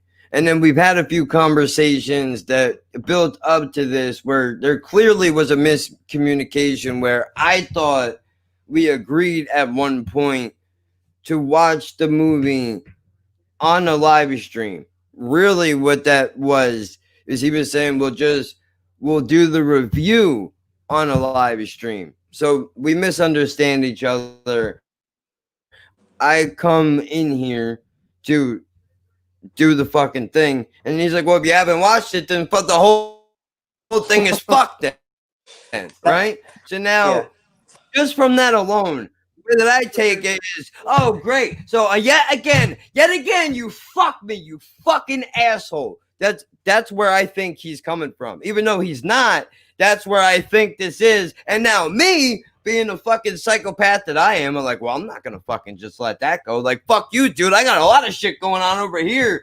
I got a lot of things going on here. It's all bad. So you know what? Fuck it. I'm, whatever. So of course I fly off the handle in typical fashion like I do. Yeah, everybody that knows me knows that, dude. I'm like, telling him to calm down. Maybe it's not like that. yeah, it's not like that. And in my head, I'm going, no, it's absolutely what it's like. Don't tell me what it is. I know what it is. I was trying to like put out a volcano, and I had like a water pistol. That's what it felt like. Yeah. Because I was trying to like talk to you after you'd blown up, and you was just gone, and I was like, forget it's over. Forget it. Talk to him, like. Wilson, he's gone, dude. Forget it. Like, I hate that. I do that, but We have no control. Yeah, I lose control. That's what it is. I lose control. That's exactly what it is. I'm weak for that reason. However, I will say in my fucking defense, Your Honor, that not only I own my shit, and I fucking wrote this kid a goddamn novel, and I basically said, like, look, man, I have issues. People say things to me and I read them in a completely different tone than Comprehend them. the way that they're meant to be read. And I've done this a million times. I'm gonna do it I can't tell you how many people have commented nice things that I've taken in a bad way and reacted wrong, and they're just like, Or even all in right, person, what, Kevin. like, I could say something and you'd be like, fuck you. Yeah, Like, yeah. I think that what I've took from it as well is that even if I say something in the future, say if like it doesn't even get to that level, like if you get upset by it, I'll be like, okay, I understand. This is him. Like he needs to do this to get it out and get it off his chest. Where when it was happening, I was like, oh fuck, no, like this has ruined everything in terms of what we were planning and stuff. Right, like you think it's the end. Yeah, and because of how how much he was going off, I was like, fuck. Like, but like now, like since we sorted it and that, like if something ever does happen again, I'll be like, I just gotta let him do this for a bit, and I'll talk to him like in a few days or something. Do you know what I mean? Yeah, Whereas like I know that the first time I was that's like, but fuck. I mean, 'cause you're not wrong. You're not wrong to be like, oh, this is bad. Like this is how everything ends. There's no way that anything is gonna survive after this. But I mean, unfortunately, that's the I have to fucking not allow it to go that far. But sometimes it's already gone, and there were so many other outside factors that contributed to it that basically was just the little tiny push that it needed, and you got all of that. Everything else that was going on just completely misdirect. I mean, I did him like they did fucking Michael's brother and the Godfather at the toll booth for no reason at all whatsoever, just because of everybody else. But I mean, But look, that was a good like learning experience for me as well, because like I said, I know now, They're just like tipped over. if you go off on one, I'll just be like he needs to do this. Do you know what I mean? And that's not even a bad like that's just me learning, or both learning who we are like to each other.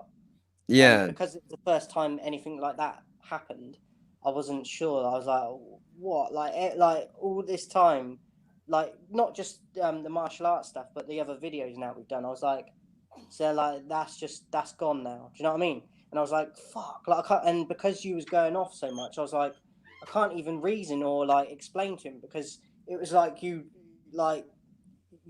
put like ear muffles on or something. Do you know what I mean? Because I was like, dude, like I know I'm trying to like privately do it, but because you were so far gone, I was like, fuck. And then I thought like, well, that's it then. Like it's all just gone. So it's a bit crazy, but it was a good learning experience, because now, like as I said, if something happens, I'll know that I just got to leave you for a bit if you feel it's at that level, and then I'll speak to you at another point, instead of being like, oh, again. yeah. No, I did. I mean, I did. Usually, what happens is I wind up blowing up like that at somebody, and then just immediately fucking feel like a piece of shit. But I was like, you know what, dude, like. This is I'm embarrassed.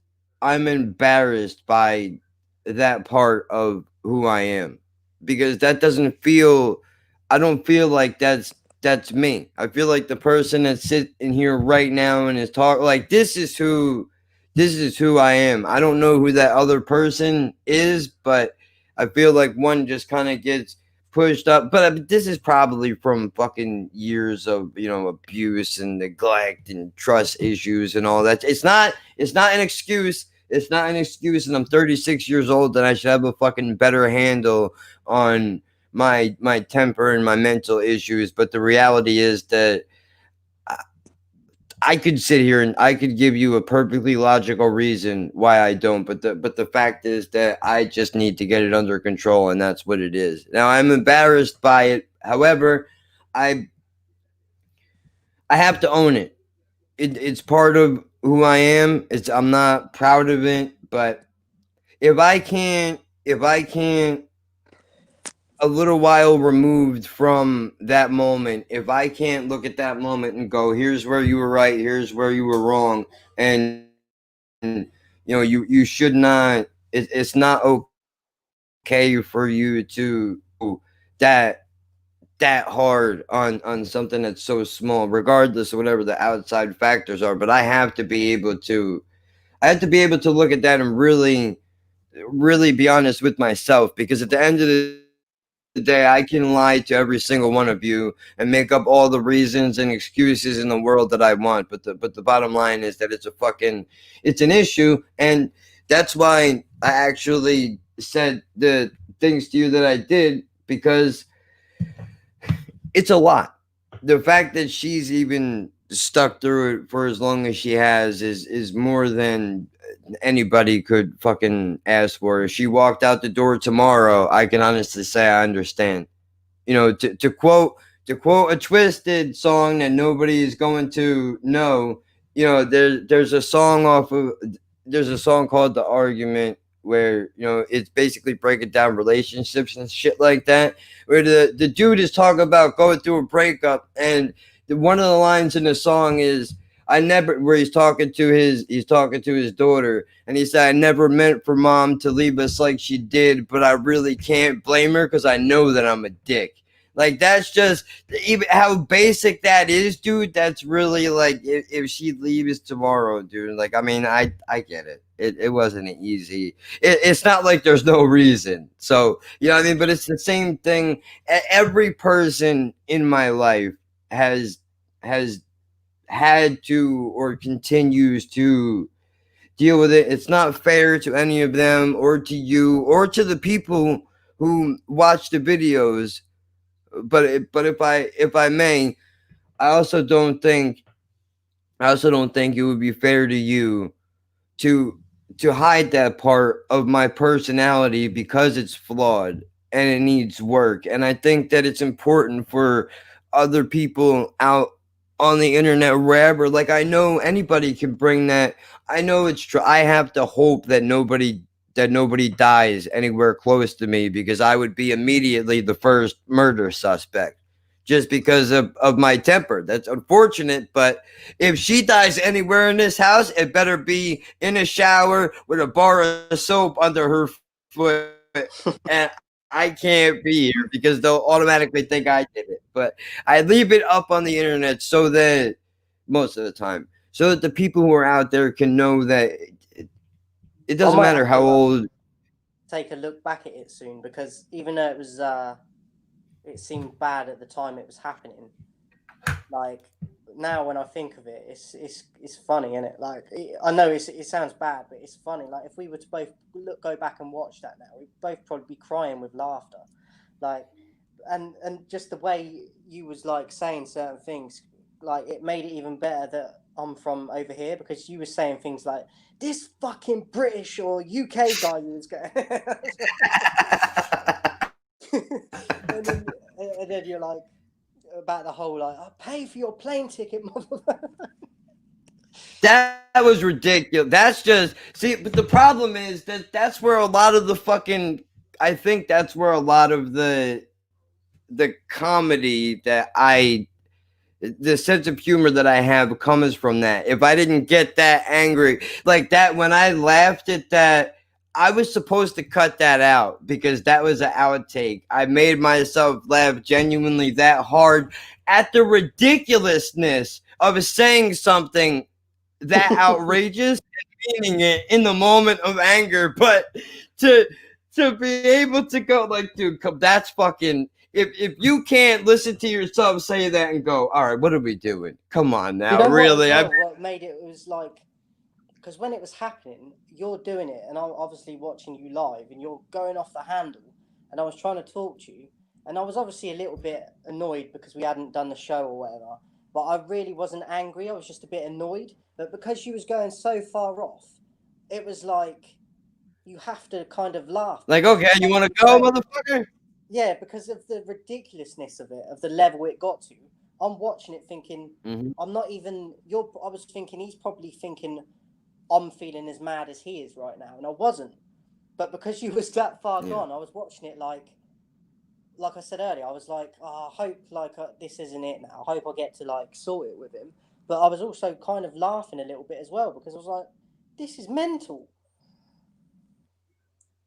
Yeah, no, it is. Like, dude, I'm gonna read what I wrote to you just so that the people will see what is really going on. Because I mean, in fairness to you, you did reach out and was like, so what's going on? What are we doing? Like, are we doing this or no?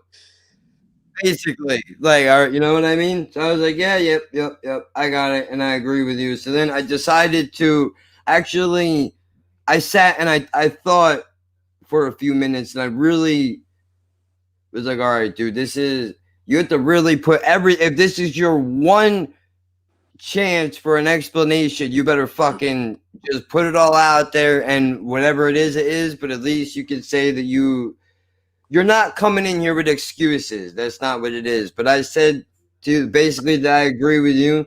We both could have handled it differently. I do have the tendency to rant about shit often, and I deal with this in my relationship.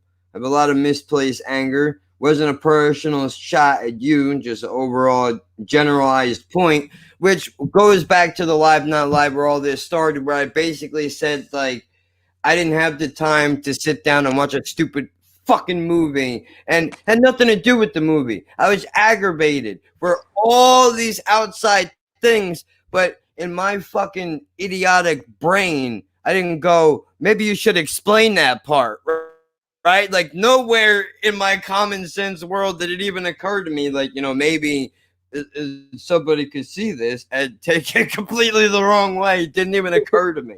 I don't know why. I just assume that when I say things, people like know what I'm talking about, even though that's absolutely not the case.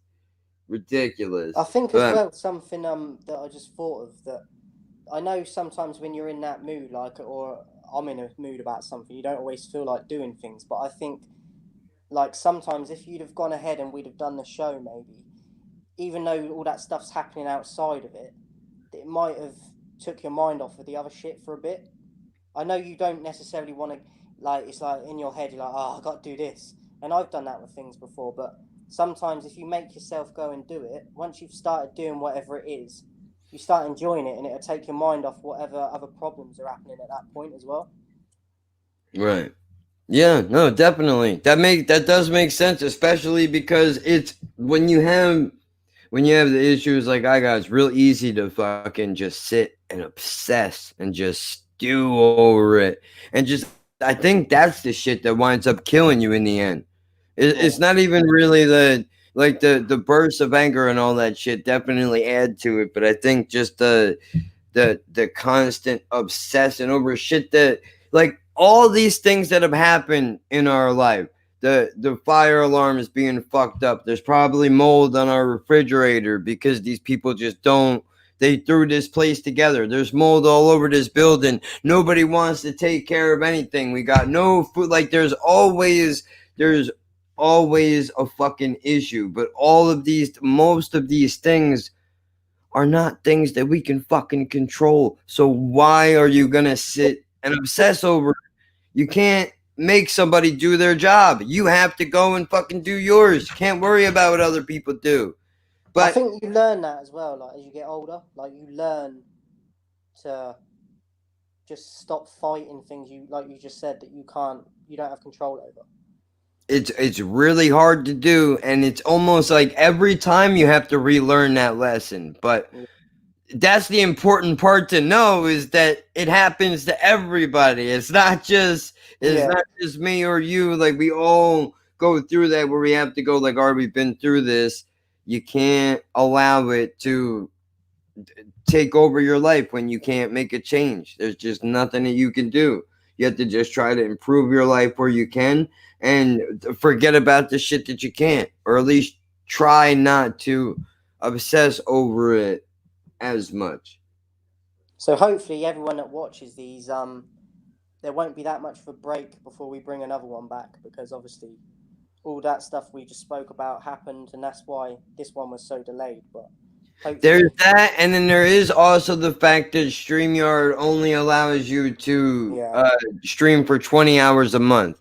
So I've been trying to balance doing a regular live stream show and then also save time to do this show as well.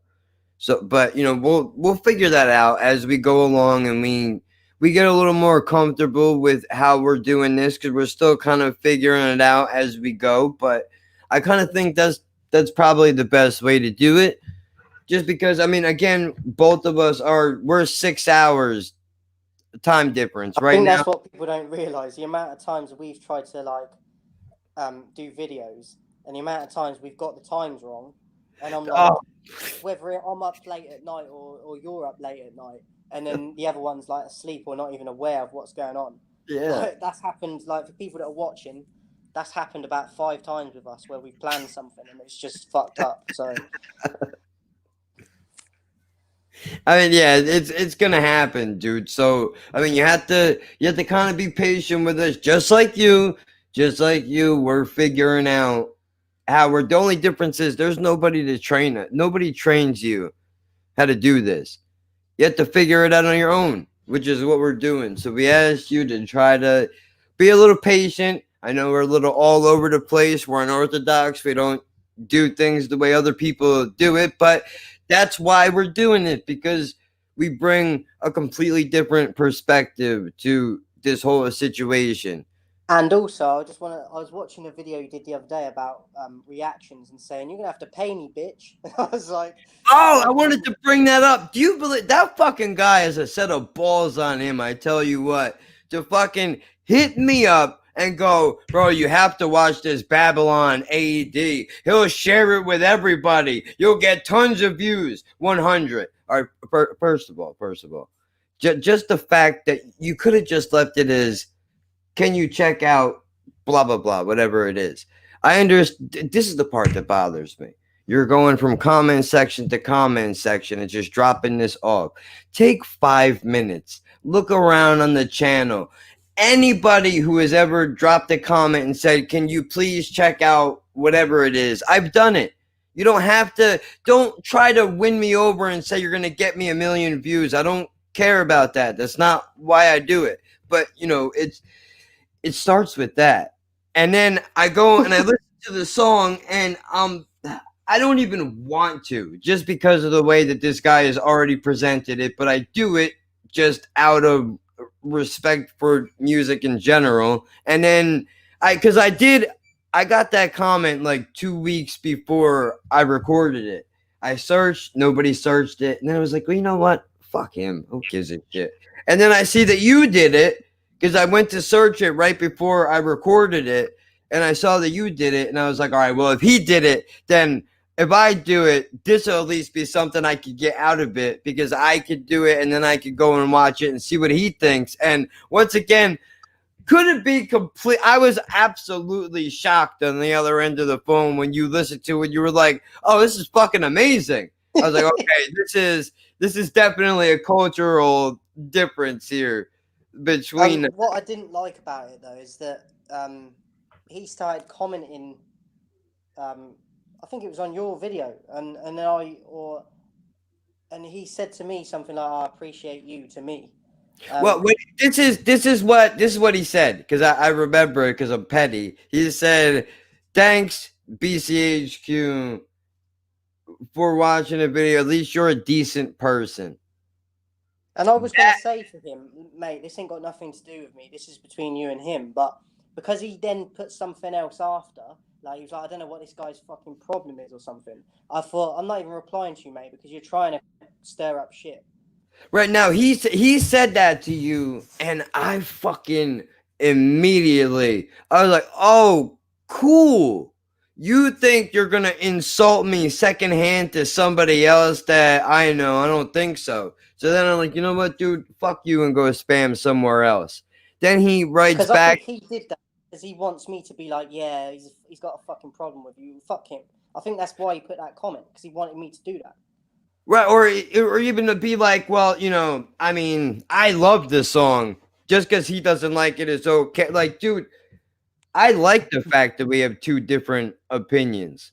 I enjoy that. I talk all the time about you can't live in a fucking echo chamber. It's not healthy. But just the fact that he would try to pull anybody out of a comment section into the argument, never mind another creator that you have gone out of your way to try to reach. And then you're so ignorant, you don't even know that we do things together.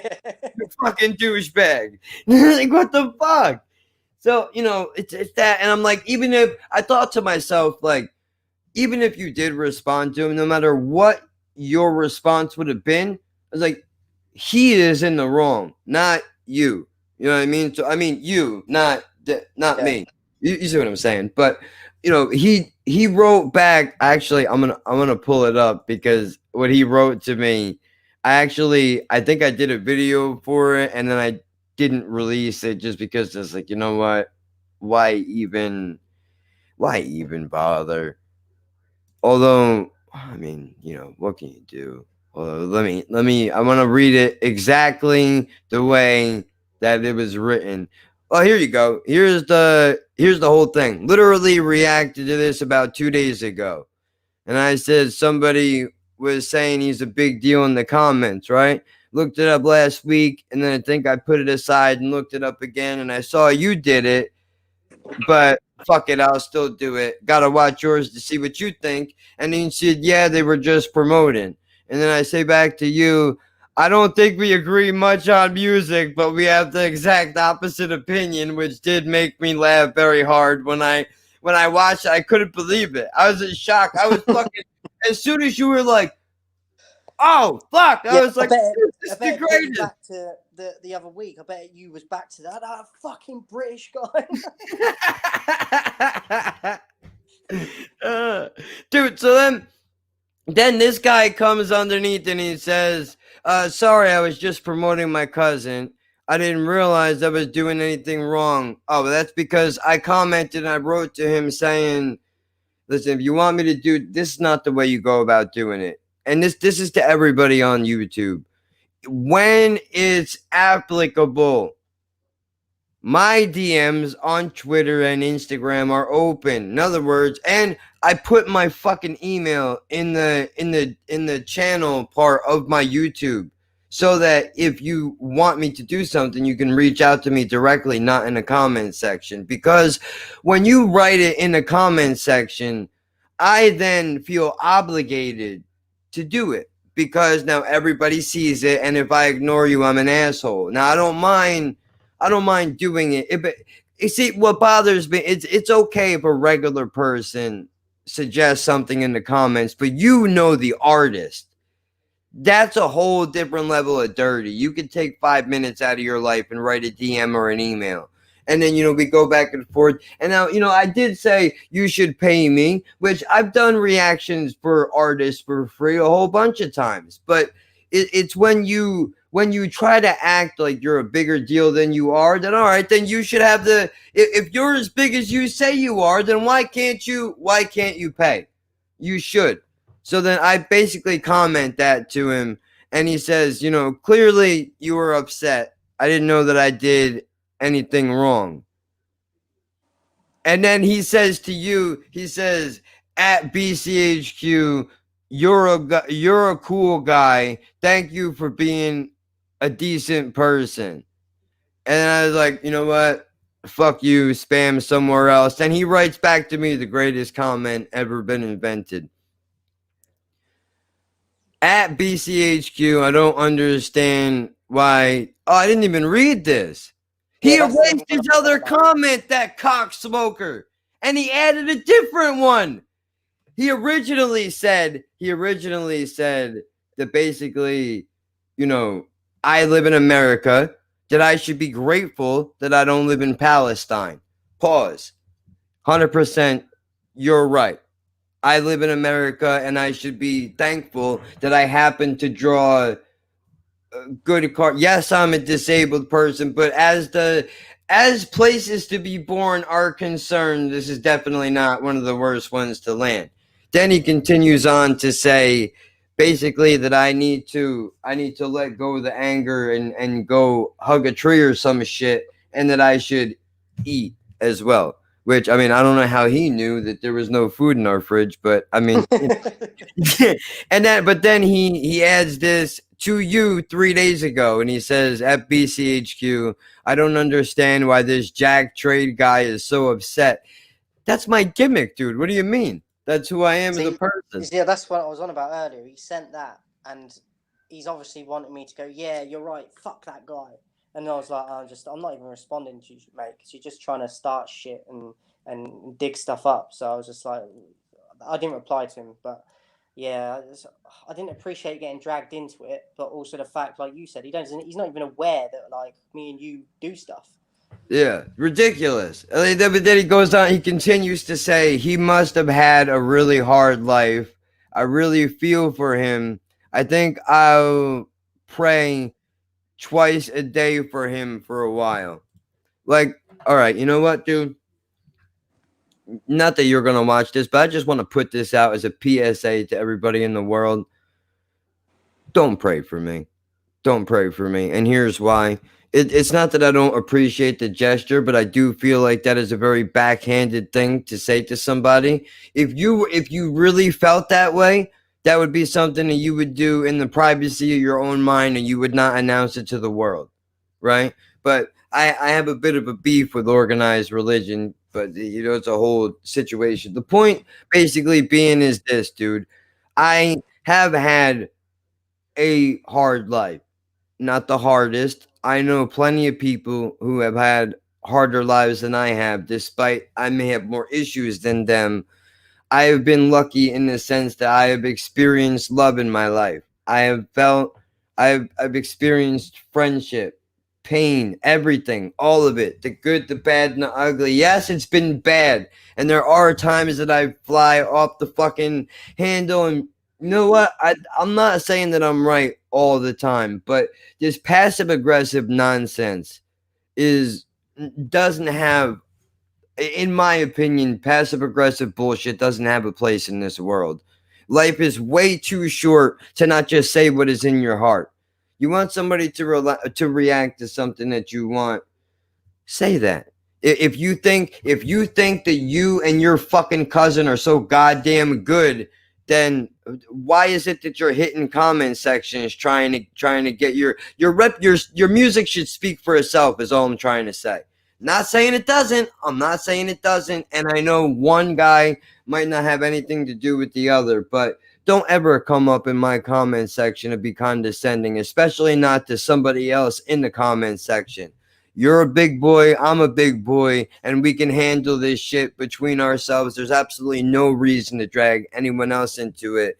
And that's just a real silly thing to do. Now, I did not react the right way that I should have, in the sense that I allowed some stranger, no face, nobody to get on my nerves, and I have to do better with not allowing that to happen. However, I do want you to know that, like you, I am just a person, and some days small things get to me a lot faster than other days.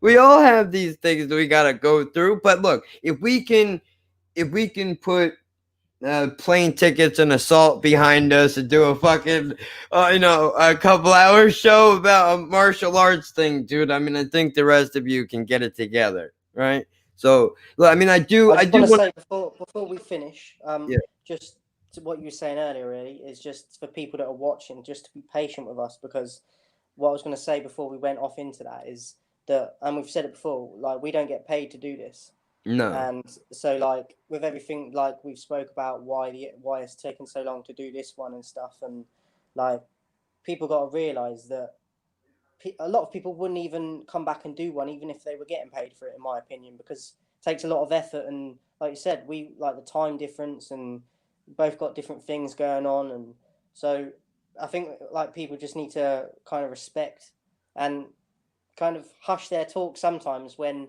they're like demanding of you, because we're not getting paid to do this. So do you know what I mean? Like, even though we're passionate about it, they've still got to take that into consideration, that like they can only get a certain level of frustrated with us, but if they're wanting material from us, because as I said, we've still got to plan it and have the time to do it, and we're on top of that, we're not getting paid to do it. So just be patient with us. Yeah, because we are putting it together. It's not that we don't see. I don't want anybody to hear that and go, "Oh, well, they must just not appreciate the fact that we take our time to watch it. Doesn't that count for something?" And yes, it does. But you also have to understand that it's a two-way street. We appreciate anybody and everybody that stops by, regardless for how long, and check out the video and watch the stuff and all of that. But you have to understand, the goal is not necessarily money, right? And even if we were getting paid, it wouldn't make it any fucking easier to do it, but it would make the incentive a little bit more to be like, I know this is a pain in the ass, but at least we're getting money for it. But the fact that we're still doing it for free should mean even more to you as a fan of just content in general. Should hopefully prove to people that even though we've only put a couple out, that there will be more coming, because we've proven that we do it. We do it for free. So just having that patience of, we might not always be able to give you a date of when it's coming out, but just know that there is stuff that will be coming out. We just got this is not detox. This is not detox. The show will come eventually. So yeah, man.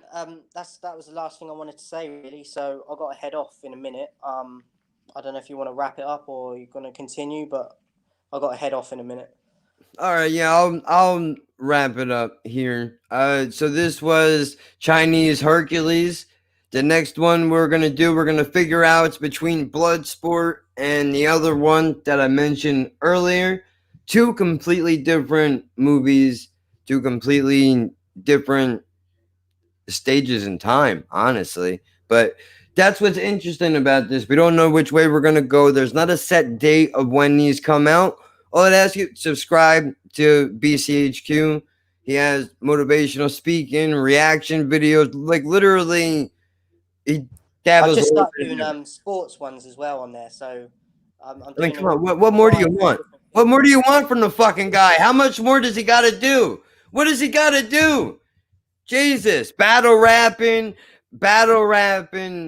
reaction fucking videos, motivational speaking, sports. I mean, for fuck's sake, dude. You want the guy to buy you the computer and press the subscribe button, dude? Cut him a break. He deserves it. The man has been working for years. Years.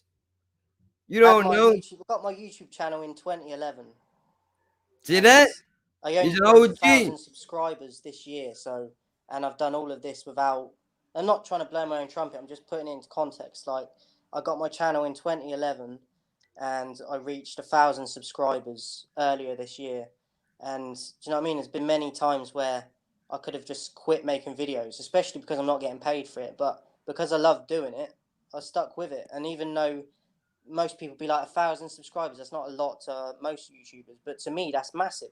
Because me and you know how long it takes to get to these sort of numbers, even though they're miniature to other people, they're massive to us. So the way that the problem is that they see so many creators with 1 million, whatever it is, and they forget, just if you think 1,000 or even 550, which I just hit today, which I'm fucking super excited about, just because I want to see now how long it's going to take to go back to 547. Thank you. And you too on hitting 1,000. I'm sure, the rest of them are coming. Don't worry about it. They don't know yet, but they'll be there soon. I know it.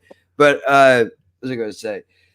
If you think 550 or 1,000 is not a lot, think about when the last time was that you were in a room with 550 people. Or you were in a room with 1,000 people. And then I want you to imagine going into the center of all those people and then just begin to talk about something and hope that maybe you'll keep their attention. Just think about that. Don't ever underplay. Every subscriber means something. This is not just a road to 1 million. Not everybody's going to be fucking Joe Rogan, right? But look at what that guy had to do. That's a whole separate thing. But it just goes to show you there's a trade-off on every level. That guy gets 100 million for his podcast, and guess who's not on it? Joey Diaz, Joe List, and people of that, like, you know, controversial guests are no longer on there. He had to train up. So there's not, it's not, while you think, you know, sure, it's great to have 1 million. There's something to be said about operating under the radar. But either way, subscribe to his channel. I have the Laughing at Birds podcast every Saturday, 5 a.m. Check your local podcast listings, iTunes, Spotify. It's on 11 platforms total. And the YouTube channel, Jack of One Trade. There's over 1,000 videos on my YouTube channel. That is not an exaggeration. I put in work, people. So I'm transitioning from reaction videos to doing podcasts and stuff. I'm trying to find my way. I'm trying to find my voice. So if you would be so kind, check that out. Follow me on Instagram at Laughing Birds Pod, on the Twitter at Laughing Birds. Hoodies, $30. T-shirts are $10. Listen to me, dude. Listen to me, dude. You're not gonna find a better deal on the internet. I guarantee it. I've done the research. We have the cheapest merchandise anywhere on the internet. Hand painted by an independent artist. There's no 11-year-olds putting shirts together in this house, buddy. We do all this shit on our own. So support independent art. Support my friend from across the pond. I would appreciate it. He would appreciate it. And not to mention, you should appreciate it, because if you don't, you're missing out on a lot of good content. And I can tell you that because I regularly do check in on what he's doing and watch it, but I try not to get too influenced by it. So, you know, but definitely if you're not subscribed, you're missing out, dude. And, you know, there's tons of content all over the place.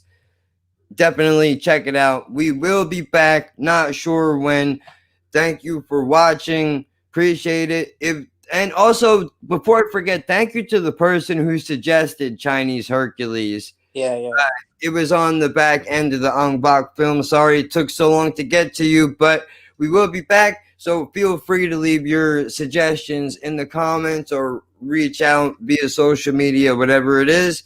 And we will see you the next time we get together. See you later, man. Thanks. All right. See you later, Yeah, love it. Glad that we got to do this shit, dude. Later, Love man. it.